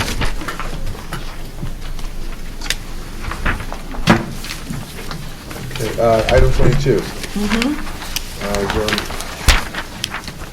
Well, I will move it just for the sake of discussion. Is there a Second. Councilor Slager, Councilor Baskerville, you want to weigh in on this one? I had some concerns about this, just in terms of how we got here, who the participants were, and I guess the procedure.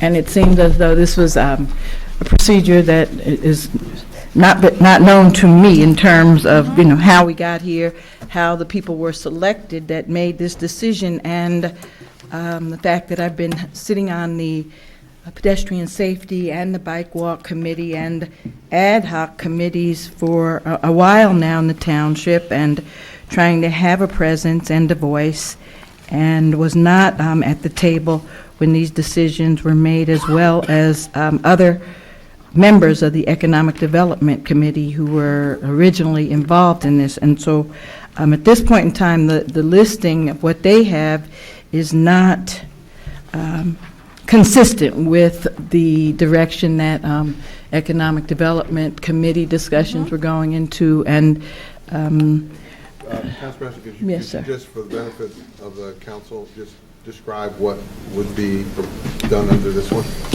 And so under here, there is some activity that's going to happen on the Glen Ridge Avenue border that may just be in terms of, painting and identifying an area. I don't have the paper in front of me.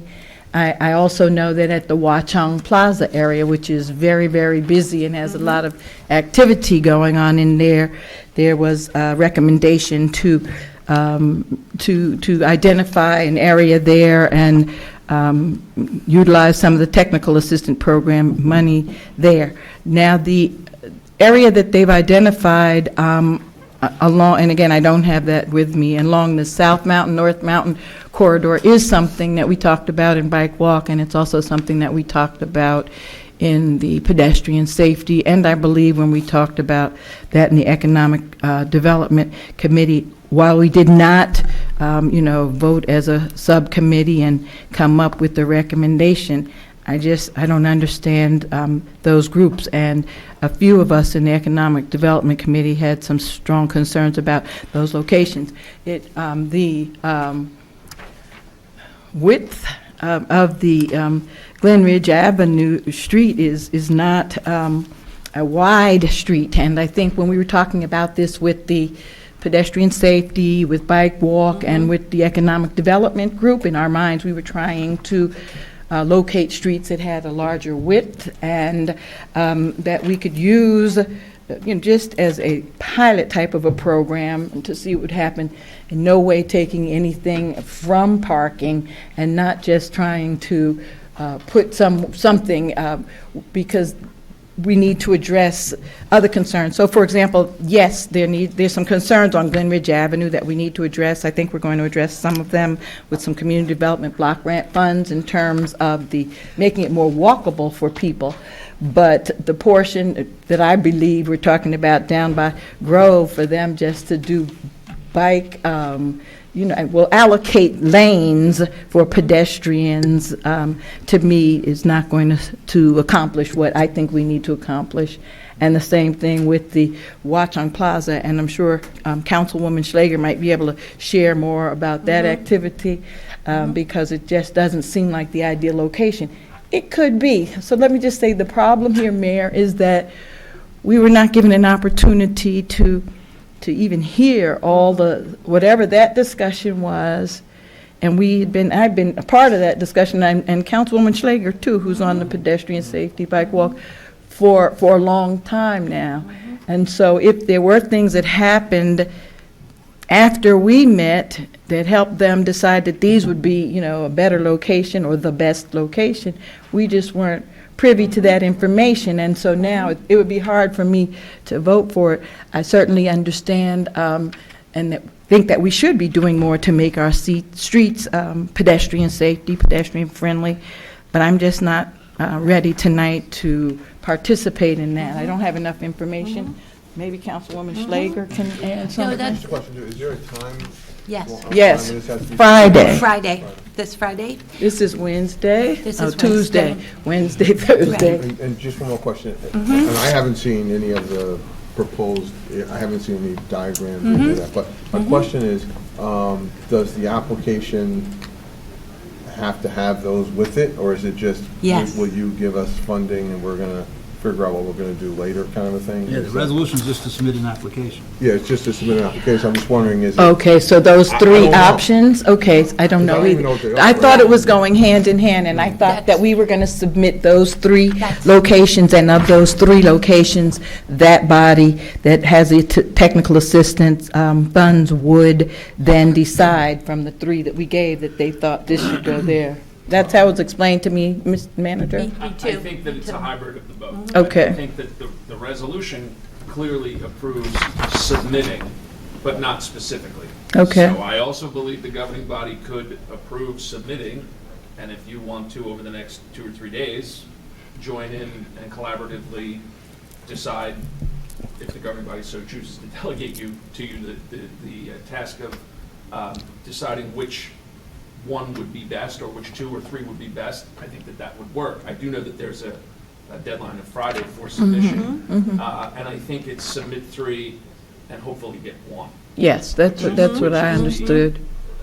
The mode that I understand. Yeah, that's what So, I understood. Is the committee happy with any of them? With any of the locations? Yeah. To be honest, we haven't had a chance to really look into it or to think about it. There were questions we had. Will parking be lost? What is the length of the, how long would this take? Last night, the planning board that was asked, there was an answer of 3 weeks, or it could be up to a year for this pilot program to take place. So that was very unclear. So there are a lot of questions that have not been answered. Also, for me, as I spoke to Councilwoman Baskerville, Watch on Plaza is plagued with issues with traffic flow, and the stops, the 3 corners there is very chaotic at times.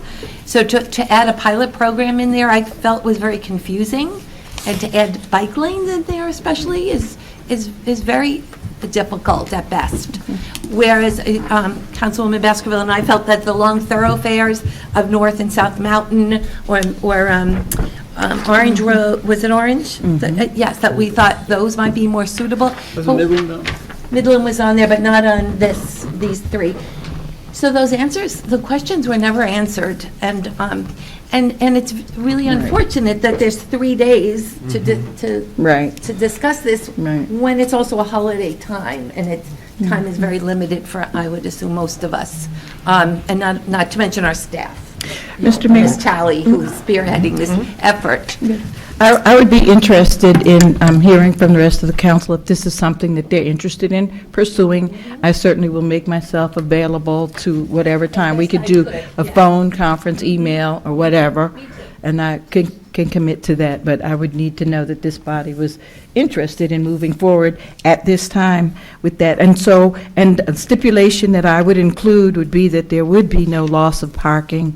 And my thought was that it was just a way to do traffic calming And the way it's been explained to me, by having the lines and maybe a bicycle in the lanes, it's just a way of traffic calming, saying to people, we're sharing the roads. We want to share the roads.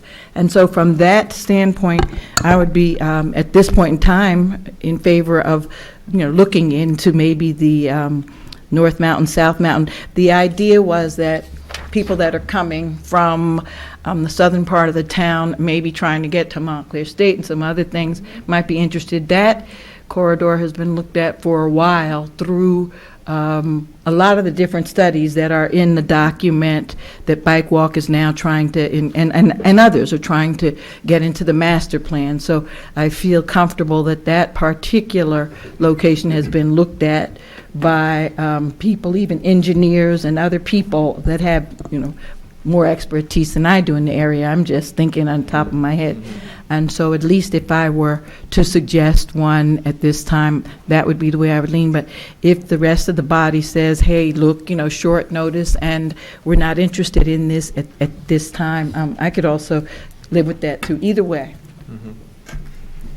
I'm just concerned we lose if we don't do something by Friday. What do we lose? It says no direct funding provided. Correct, right? it's technical assistance, Right. that's it. We'd have to do all the work. So when you talk about specifics like no parking elimination, Right. that's in our control. Right. So we would provide that kind of stipulation. Hey, Yes. we're interested in doing this, but we're not interested in the following. Yes. That's all under our Okay. control. And there's no money, they're just going to Absolutely give us not, some yeah. technical assistance. Technical assistance. Oh. Free technical assistance. And guide us? Free. I don't know the rudiments behind the technical assistance. It might be a team. I know it's a conglomerate of think tanks. It's the North Jersey Transportation Planning Authority's Complete Streets Technical Assistance Program.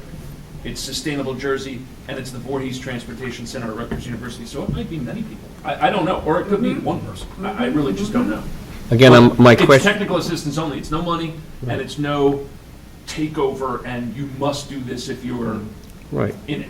So they're just looking at it and telling us whether this would be good or not. I believe that's And the case. so if that's the case, yeah, then, I also yeah. don't want to minimize their impact. They Okay. are experts. They'll give us the best guidance that they can with respect to what and where we want to do it. Again, And my- that's important, though, to understand, because when I ask, specifically after I saw those areas that were chosen, it sounded almost as though on our end, pen was the paper, and we were ready to then do something with those 3 areas that we were submitting. And so if we're now just saying, hey, guys, take a look at this and tell us what you think, then that makes, my decision easier. I understand that to be the case. Okay. I don't think they're going to storm in here and tell us we have to do A, B, and Z at all. Okay. It's technical assistance. I didn't even know that they would, one of the 3 areas would be picked.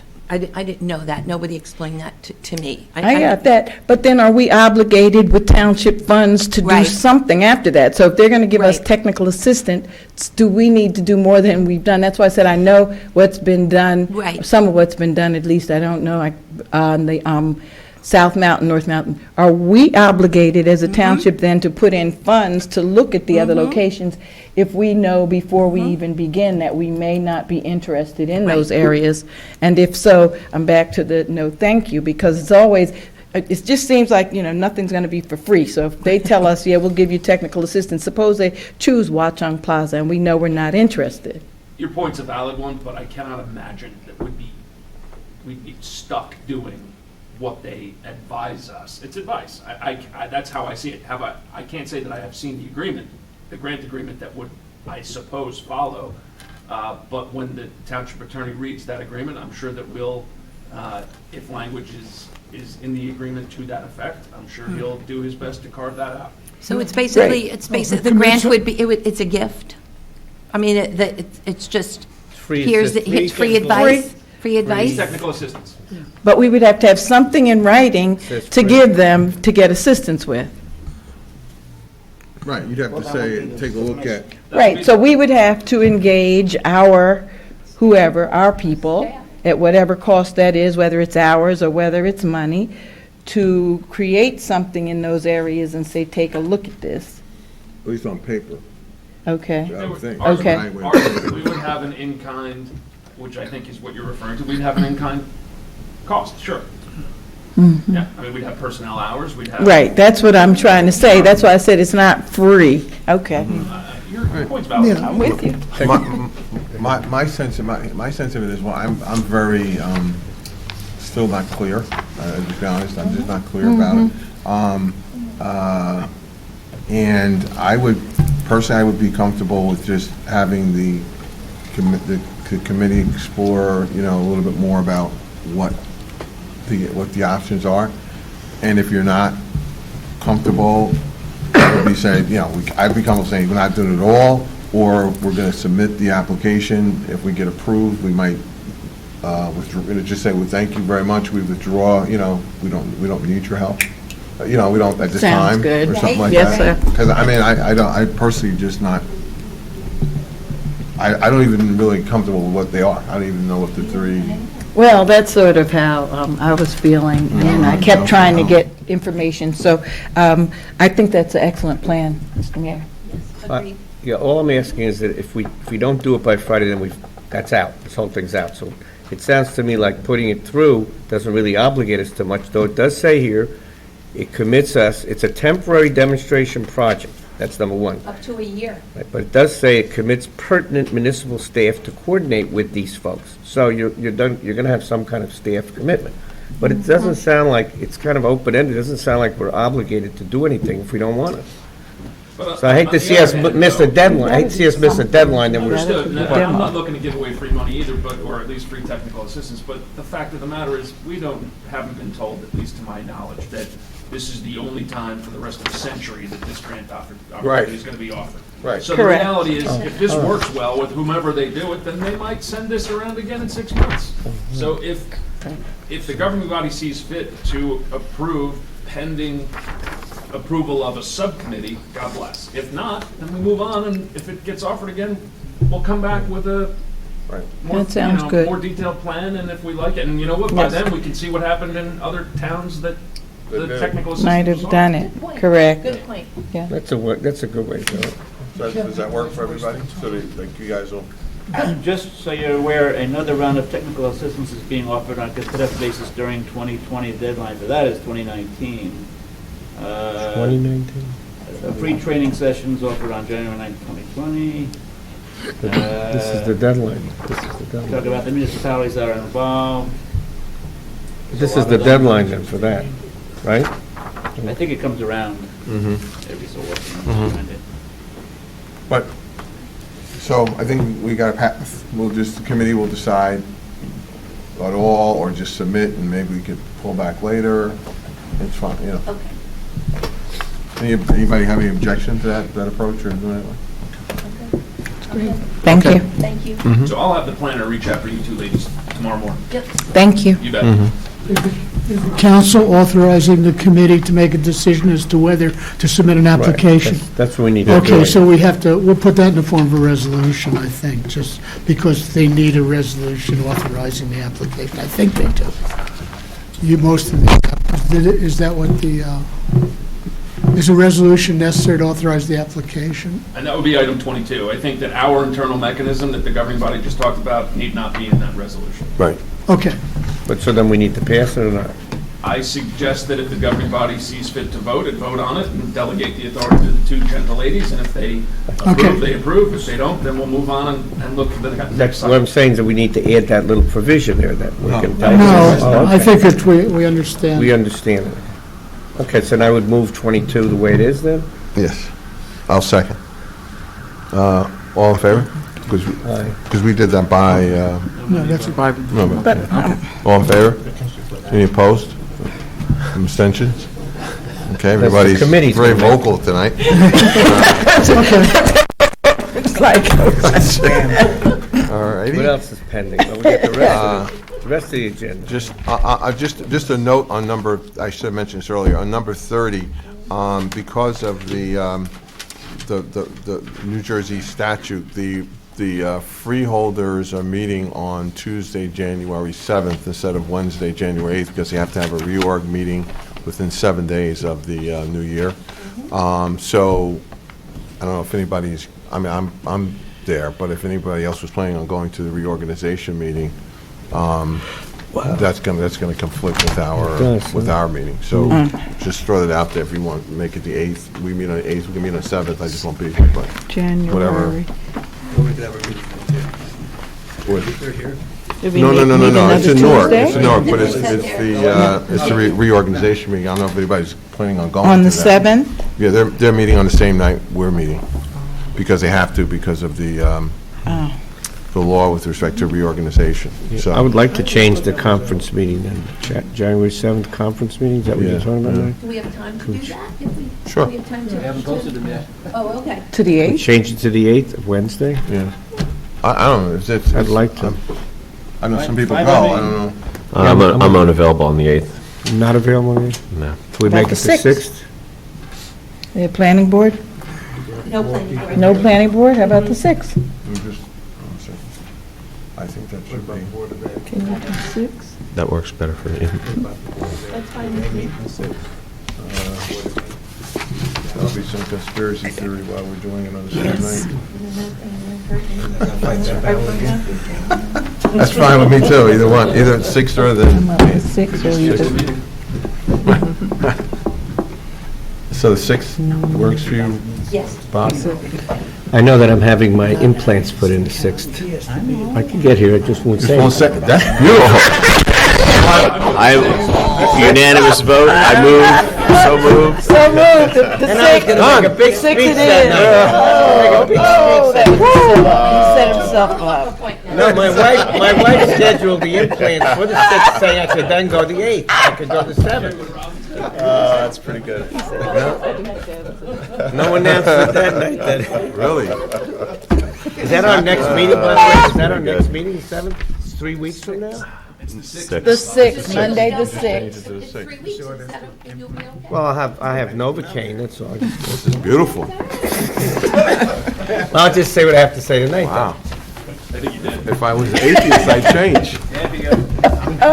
Holy smokes. These guys are genuinely affectionate to me. Okay. All right, don't we have some more resolutions? Yes, we do. Yes, we do.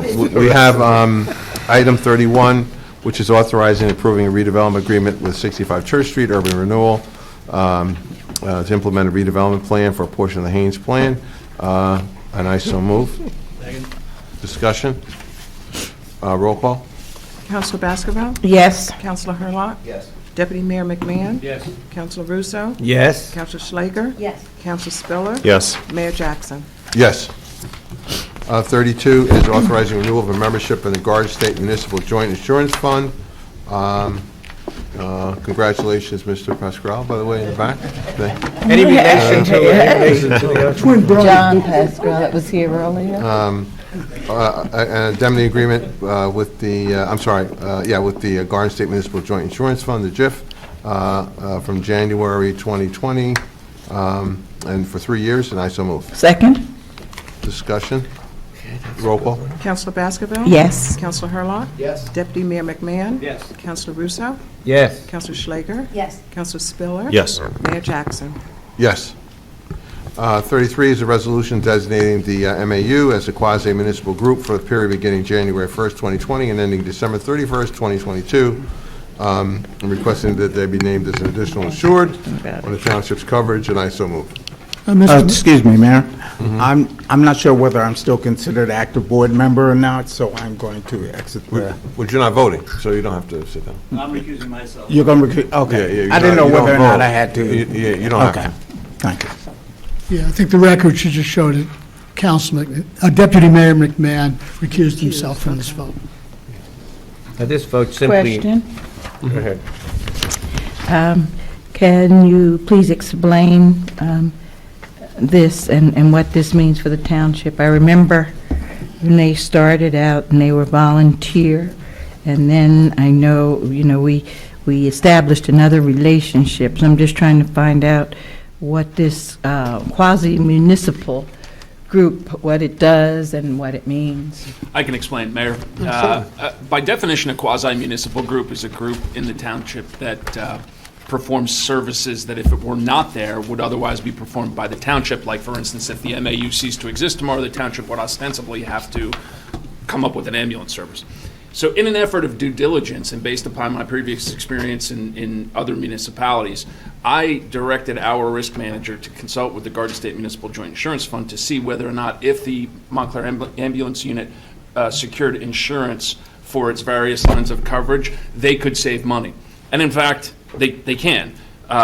For coverage for which it pays this year $102,454, which is essentially all of its coverage except for workers' comp.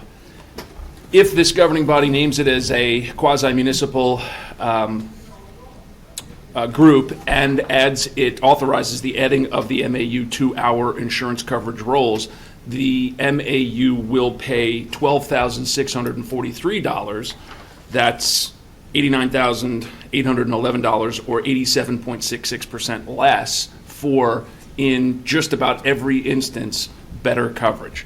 I excised workers' comp out because I do not want the municipality to be responsible for processing claims, handling workers' comp, and bearing the risk. The Garden State Municipal Joint Insurance Fund reviewed the MAU's records and quoted that number. So, in essence, the MAU, and therefore the Montclair taxpayers, stand to save almost $89,000, or 88% of their coverage premiums for better coverage. Okay. Another question, please. And thank you very much for that. I did leave one point out. Can I just interrupt you? I apologize. Yes. Mm-hmm. There would be, assuming passage of this resolution, an agreement between the township and the MAU, which the township attorney would draft, which would require not only that the MAU pay the $12,643 coverage premium, resulting in a net zero cost to the township proper, but also that the MAU provides certificate of insurance proving workers' comp, so that we know that they in fact got it. So I apologize for having to interrupt. No, that was important. Thank you. So the next question that I have is, would we need to go out to bid and find out if this is the best we can do? I'm trying to understand how we go from a volunteer group to now, a group that we're going to get some type of insurance for. And do we, just do that because we like them and we want to do this? Or if we were shopping for a group to provide ambulance service, for example, Mountainside, Hackensack Hospital or whatever, now they're there, they've expanded. They have tons of ambulances in and out. I don't know where they're coming or what their deal is. So why would we do this? I'm not clear why the township is going to do this, because did we look around and see, if Mountainside or Hackensack has the capacity to provide the services that we need, without the Montclair Ambulance Unit being there? I'm just trying to figure the whole thing out. No, this was simply put an exercise to see whether or not the MAU could save money by securing its insurance coverages as listed by way of the Garden State Municipal Joint Insurance Fund. It can, but the only way to do that is for it to be named by this governing body as a quasi-municipal group, and for this governing body to authorize that it be added to the rolls. So I get it. I just don't get why we would do that, other than the fact that we like them. Well, we do have a commitment to them. They're in our building. Yeah, there Right, are many they're in other- our building, they're getting plenty of free parking spaces that the township needs desperately, and so I'm saying, why? It seems like we keep extending and expanding and getting deeper and deeper in that relationship, and I'm trying to figure out why we're doing that. I mean, I get it, and I have great relationships with many of the people, but I'm trying to figure out, from a business standpoint and providing a service standpoint, have we done any outside looking around to find out what's available for us? We're doing a building, we're doing parking, now we're going to do insurance. So is that the best that we can do in terms of providing ambulance service to our township, I guess is my question. I don't know if I'm making myself clear, because I'm thinking about this as a business, as I do, because it is. So I'm just trying to figure out from a business standpoint, is this the most economical way for us to provide ambulance service for our township? Well, I would actually suggest that by saving the MAU, by doing this, almost $90,000, it makes them certainly more efficient, and this certainly assists the MAU in providing the services that it does for the township. More efficient than what? So have we looked at Hackensack Mountainside or whoever the surrounding ambulances are where they take our people and said, hey, guys, do you have the capacity to do ambulance service in our township if we need that? I don't know the answer, but I'm just trying to figure out at what point in time we would look at that, because they have a whole slew of ambulances. They're just parked over there by Mountainside Hackensack. Looks like most of the day and night. I'm not there all day and night, but it looks like most of the time when I go past there. And I'm trying to find out the relationship between the hospital that's present here and their ambulance unit and our township, and make sure that we have the best relationship, other than the fact that we are getting great service from the Montclair Volunteer Unit, and they've been doing a good job for a while. I just want to know that we've looked elsewhere and that we're certain that in terms of a business, this is the best that we can do financially for the township. I have to be blunt, I don't understand your question, but if you're asking to be direct, if I've looked, or if any township employee has looked at whether there's an opportunity for the township to have ambulance services other than the MAU, I would say not in the 5+ years that I've been here. Right, and that is probably exactly my question, because I would want to know, why not? I mean, why are we paying for the ambulance service if we can get ambulance service for, nothing is free, but we can get ambulance service from the hospital or wherever is what I'm trying to figure out. Well, I think if I can, I think there's two questions. One is the issue of whether or not one is the support of the Montclair Volunteer Ambulance being our provider of this service, which is one question, which is different from the question that's in front of us tonight, which is, given that it is, and will probably be for the time being, because to do what you're suggesting will take a lot of time, given that it is, do we want to do something that's going to save $90,000 for everybody? Because if we are in fact supporting it, regardless of who, somebody's going to pay $90,000 less for insurance than they would have otherwise. Yeah, for them. That's basically, so I get that part. Yeah, so that's really, well, I think the issue that you're raising is a much bigger issue, which is not, which I'm not poo-pooing it, I'm just saying that in terms of what this resolution is all about, is just saying, here's a way for us to save $90,000. Do we want to save $90,000 by having the JIP provide the insurance to the ambulance versus the ambulance going out and getting it on its own and having to pay $90,000, and that becomes more of a higher lift for them to raise money and or look to us for money or whatever it might be. This is found money. Why don't we just take advantage of found money? That's really what all this is. And then the other issue, I think, is a much bigger issue that, I'm not sure that time allows us to really, at this point, to delve into. Okay, thank you, and you did a good job of breaking that up, and I agree with how you broke it up. That is what I'm doing, but in my mind, I guess every time we add another layer of responsibility to the group, then that's almost sort of guaranteeing that we will continue with this relationship, even if we looked out and found out that we could get free ambulance service from Mountainside Hackensack or some of the other vendors in the area that would do that for the cost of the insurance or whatever. The other ways are that people provide ambulance service. But to your point, though, if, let's say that happened, and all of a sudden it's now somebody else, St. Joe's doing our ambulances or something, then Montclair Ambulance would not be a quasi-municipal entity. It would be the other people providing it, or not at all. But MAU would not be a quasi-municipal agency, at least for Montclair. It might be for Glen Ridge, or it might be for whoever it might be, but it wouldn't be ours. So that whole thing, I got it. That goes away. I got it. And we're how many years with them now? Are we obligated for how many more years before we can take a look and see if financially this is the best relationship?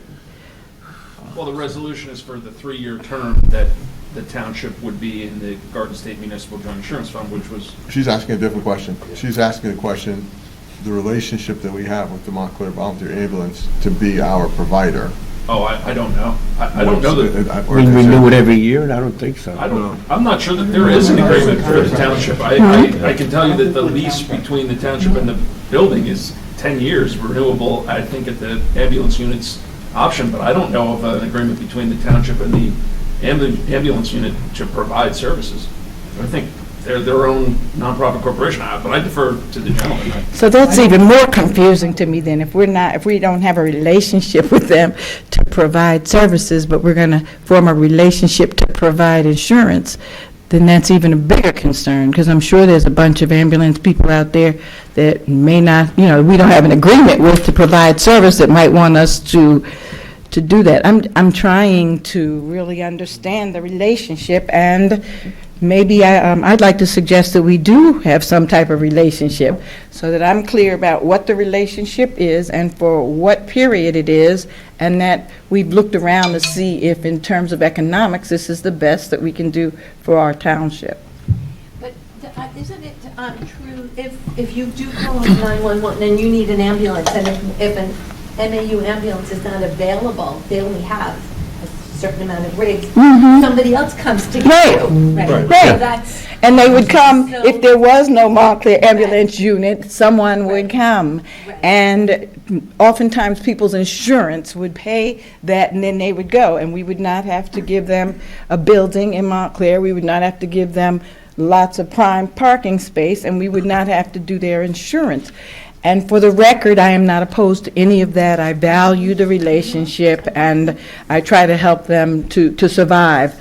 But these are questions that, as somebody that's trying to, guard our finances for the township, I need to know. I just want to be clear, too, we're not providing the insurance. Right. This is just them getting insurance at a cheaper rate. No, I know, but I'm just saying, we could get, just like Councilwoman Schlager said, if they're not available because they have, limited number of people, somebody else's ambulance will come through.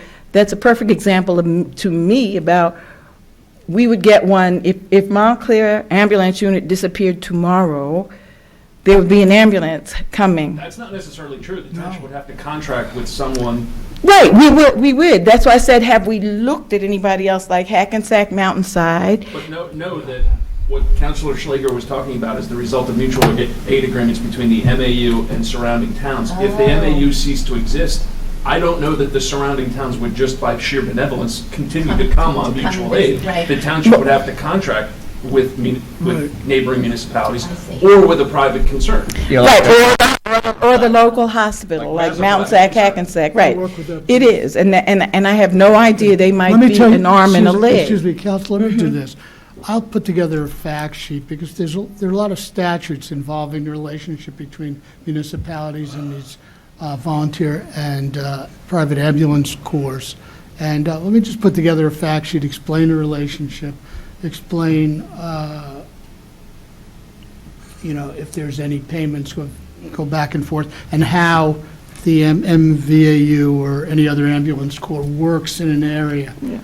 Because I don't really know it completely either, and it's, I think we're beating around the bush here over and over. Yeah, And nobody has the facts, so let me put them together for you, and I'll give you, I'll No, send you I'm some. clear on the fact that they're I'm not not. taking, I'm clear on the fact that they are not receiving payments from our insurance, because yeah, that we fact had is those clear. discussions. But I would like, if you're going to volunteer to assist with this, it would be very helpful to me if you would reach out to Hackensack Mountainside and say, hey, how much would it cost for us to have you guys send some of those ambulances that are sitting on the side of your hospital to service Montclair? Counselor, I was going to put together a fact sheet about the relationship. I wasn't planning on going out and soliciting. No, that's not your job. Oh, Yeah. okay.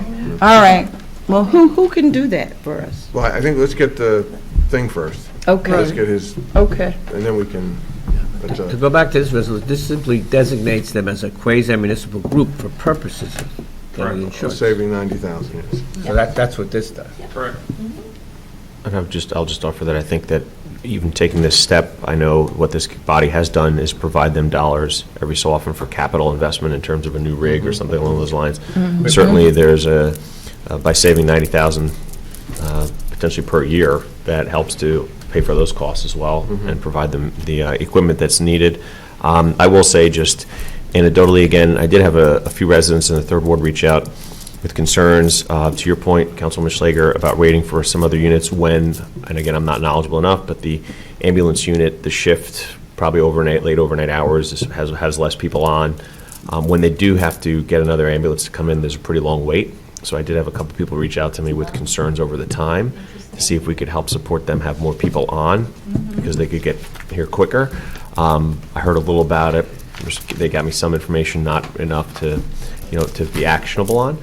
But just as a note, I would be interested in finding out how it works anyway, because I'm not sure if they just bill insurance and that's anyone would show up to get that bill. I don't know those nuances. Maybe the attorney's fact report will help, but I do think from a specific to what's on the agenda here today, just a note that these savings could potentially be impactful on us in that those dollars we give for those capital things might be reduced if they've got these dollars they could use potentially. If we continue to, do that for them because we like them.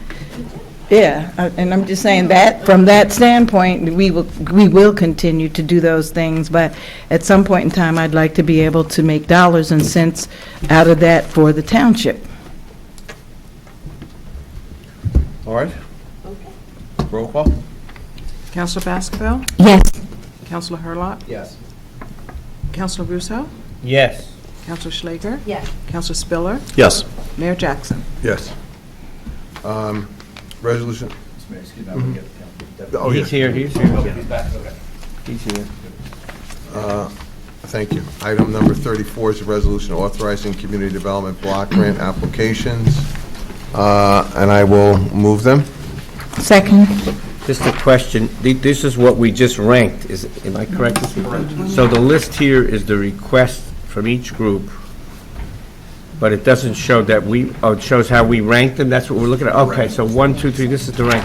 So based on our ranking, this is how we're submitting. And then the county has to decide. Correct. All right, good. All right, thank you. Oh, but the amounts, my other question is the amounts. So we don't tamper with their request. Correct. The county will have to decide to get them Correct. 10,000. Okay. Thank you. Roll call? Counselor Baskerville? Yes. Counselor Hurlock? Yes. Deputy Mayor McMahon? Yes. Counselor Russo? Yes. Counselor Schlager? Yes. Counselor Spiller? Yes. Mayor Jackson? Yes. 35, authorizing cancellation of tax premiums, and I so move. Second. Discussion? Roll call? Counselor Baskerville? Yes. Counselor Hurlock? Yes. Deputy Mayor McMahon? Yes. Counselor Russo? Yes. Counselor Schlager? Yes. Counselor Spiller? Yes. Mayor Jackson? Yes. Item 36 is a resolution authorizing transfer of funds in accordance to NJSA 40-58, and it's transferring $60,000 from fire other expenses to township attorney other expenses, and I so move. Second. Discussion? Roll call? Counselor Baskerville? Yes. Counselor Hurlock? Sorry. Yes. Deputy Mayor McMahon? Yes. Counselor Russo? Yes. Counselor Schlager? Yes. Counselor Spiller? Yes. Mayor Jackson? Yes. 37, resolution authorizing additional funds to be paid to Riker Danzig, who's our special counsel for year 2019, and I so move.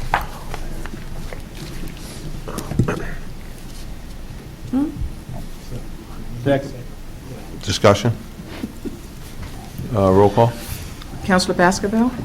Yes. Counselor Hurlock? Yes. Deputy Mayor McMahon? Yes. Counselor Russo? Yes. Counselor Schlager? Yes. Counselor Spiller? Yes. Mayor Jackson? Yes. Also, too, I don't, Mr. Karasik, do you want to report on the liquor license? Yes, Liquor. I can ask the deputy clerk, but today was the date in which bids were opened for the liquor license that was auctioned by the town. The council authorized to be auctioned, and one bid was submitted, and the bid was opened by the deputy clerk today, and the bid was for $1,000,000 $51,000. So $1,051,000, which exceeded the minimum bid that was required by the council. And I think the deputy clerk can report everything looked in order. Yeah, everything was in order. We have their 10% cashier's check in the amount of $105,100. And, yeah. And the party was? The party was Playsic Enterprises, LLC. And at the bid opening, David Playsic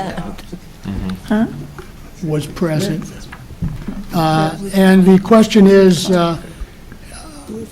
apparently it would be favorable if the council adopted a resolution awarding the license to this bidder tonight, obviously conditioned on meeting the requirements, the police check, and source of funds checks, et cetera. So we have prepared a resolution, which I can give to you.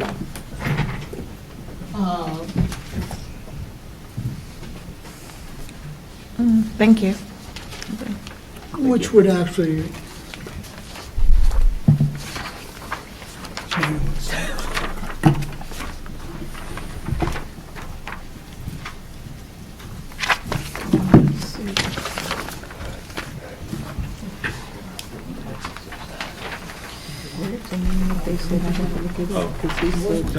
Who is the process? There's one from Ryan.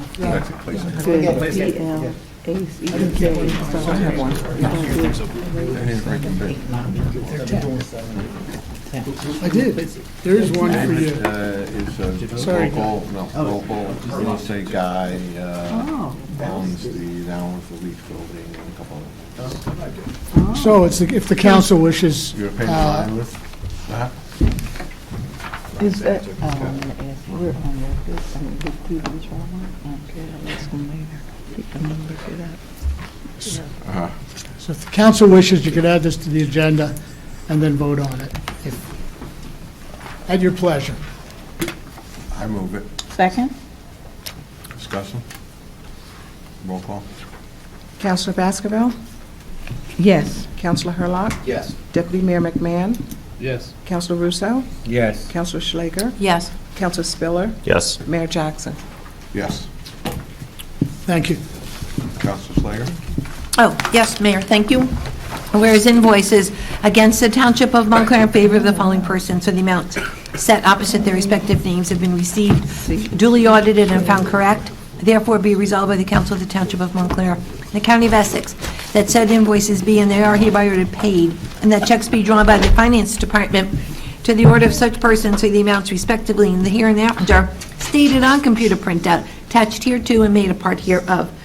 This bill list is dated December 17, 2019, the amount of $12,749,762.22, and I so move. Second? Discussion? Roll call? Councilor Baskerville? Yes. Councilor Hurlock? Yes. Deputy Mayor McMahon? Yes. Councilor Russo? Yes. Councilor Schlager? Yes. Councilor Spiller? Yes. Mayor Jackson? Yes. Council comments? Mayor, I just wanted to, we didn't have a meeting on the 10th, so December 7th passed, and I didn't make my comments, I guess, unless I did. But my father-in-law, of course, was in the Pearl Harbor attack. He was one of those survivors. He passed away a few years ago, but he came to Montclair during one of our Memorial Day services, or Veterans Day, and spoke and stood there with me.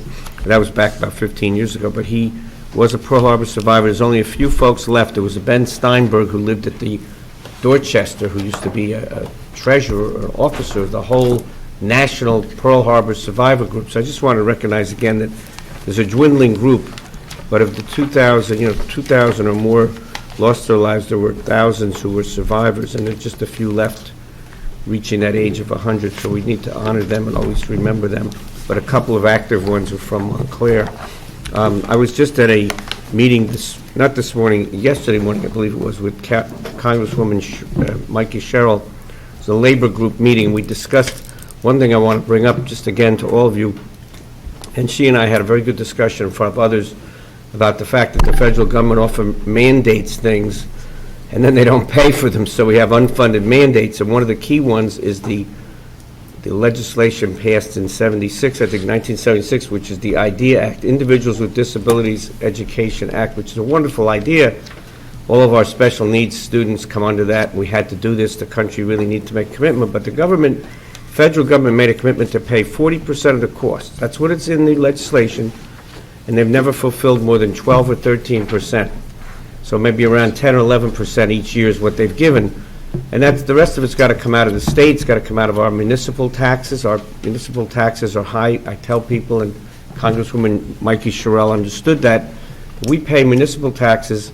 I think almost 1/4 of our school budget is devoted to special education. And if the federal government would just fund what they pledged to fund in 1976, 40%, or even half of that, you could actually give our residents a tax decrease. I just want people to know that again. Congresswoman Mikey Scherer is going to work on that issue and understood it, but I'd like everybody to always remember it's federal mandates that put costs on our municipal government that cause us to have to raise the funds from municipal property taxpayers, which are mandates that are unfunded from the federal government. And this is a good mandate, but the promise of funding 40% was never fulfilled. That's it. Thank you, Mayor. And I agree with you, but I think we have to be careful because we in New Jersey live in a glass house. We do not fully fund the school formula. That's true. That's true. While we tell the federal government it ought to do something, we don't do it ourselves. So That's right. That's right. Yeah, but we do our funding municipally. That's right. Yeah, we're required. Yeah. So the burden's always on us. The state, you're right, actually, the state and the federal government put these mandates and put these funding requirements, and we have to fulfill them, and that's our property taxpayers. Correct. Thank you. Any other council comments? We do not have the closed session. Right. We're fine, yes. Thank you. Mr. Mayor? Yes, I'm sorry. I'm Yeah. sorry, Council. No, just I'm just going to quickly wish all my colleagues and everyone out there happy holidays. I know that it's a great season for everybody doing what they can to give back, and but it's also a great time for a lot of fun things. I know myself personally chasing Santa around a little bit to try and get the little guy to hang out with him, but otherwise it's a great season. So just want to wish everybody happy holidays out there and wish all of you happy holidays as well. Same to you. Same to all of us. Thank you. Mr. Mayor, I'd also like to wish everyone a happy Advent season and a prosperous time. This is a time of promise, a time of hope, a time of light, a time of spending time with your loved ones, and I wish everyone a healthy time as well as a time of listening. And it's really important to be aware of the fact that while many of us are blessed with people that love us, care for us, and provide for us in many ways, and we feel connected and a part of the community, that there are many others that are in our community that are not feeling connected and that are not feeling joyous during this time. And so let's all try to redouble our efforts to be aware of our neighbors and try to connect. I know most of us here do that on a regular basis, but it's important to note that during holiday seasons when people turn on the Lifetime movies and they see everybody having a great time with Coco and Fa La La, oftentimes people get into either very sadness or depression. And so we should just be mindful of that and reach out to others. I'd also like to note that on December the 30th, which is a Monday evening, between 7 and 9, I will be hosting a community meeting. All people are invited. It's the end of a year meeting where we're going to look at the past and celebrate some of our great accomplishments, and we're going to sit down and try to plan for the coming year.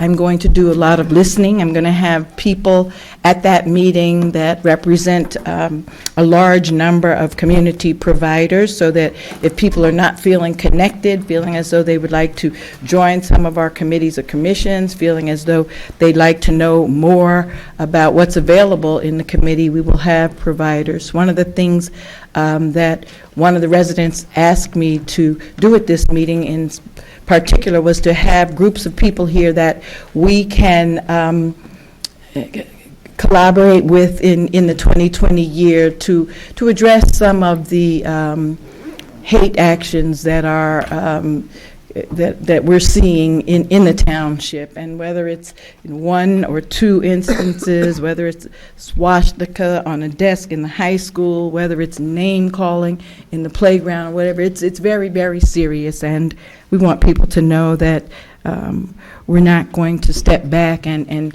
make little or make light of those types of things, and that there are people that we're going to collaborate with in 2020 that'll be able to help us figure out the best ways that we can address some of those things to make sure that they don't grow in our community, where I think we're doing an excellent job of welcoming everyone, but we can always do much better. So abundant blessings to you all and well-beings, and looking forward to seeing you on the 20th, and have a great holiday. Thank you. Any council comments? I just would like to wish everybody a happy and blessed New Year. Mayor, just a couple of things. One, thank you for reappointing me. I appreciate it very much. It's been really, it's been a pleasure working with this council. And I just wanted to say that looking over the almost 8 years now, I mean, I don't want to sound fawning, but this council has accomplished so much.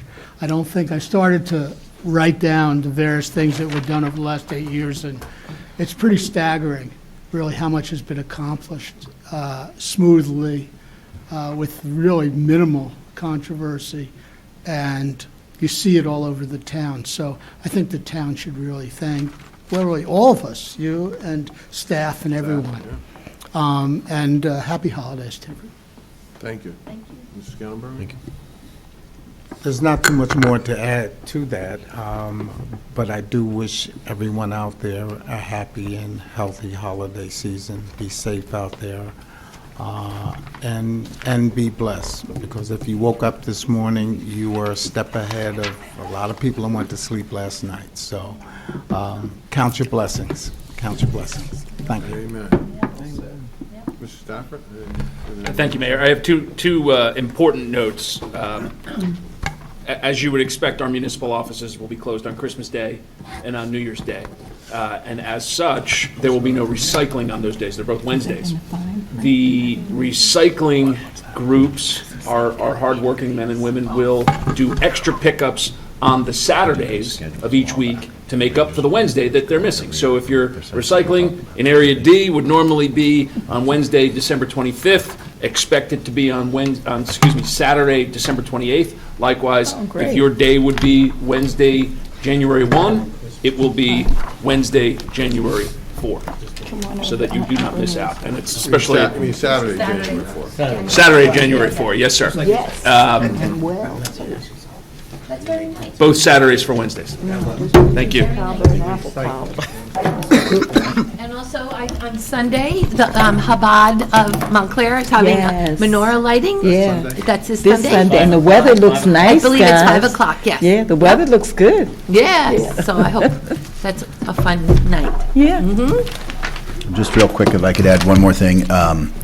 I had the privilege for my 4th year in a row, as many of you know, I'm on the board of the Red Cross of Northern New Jersey, and every holiday season, we get together, and it was this last 2 Saturdays ago, the 7th, and we prepare packages for those men and women who are serving our country overseas.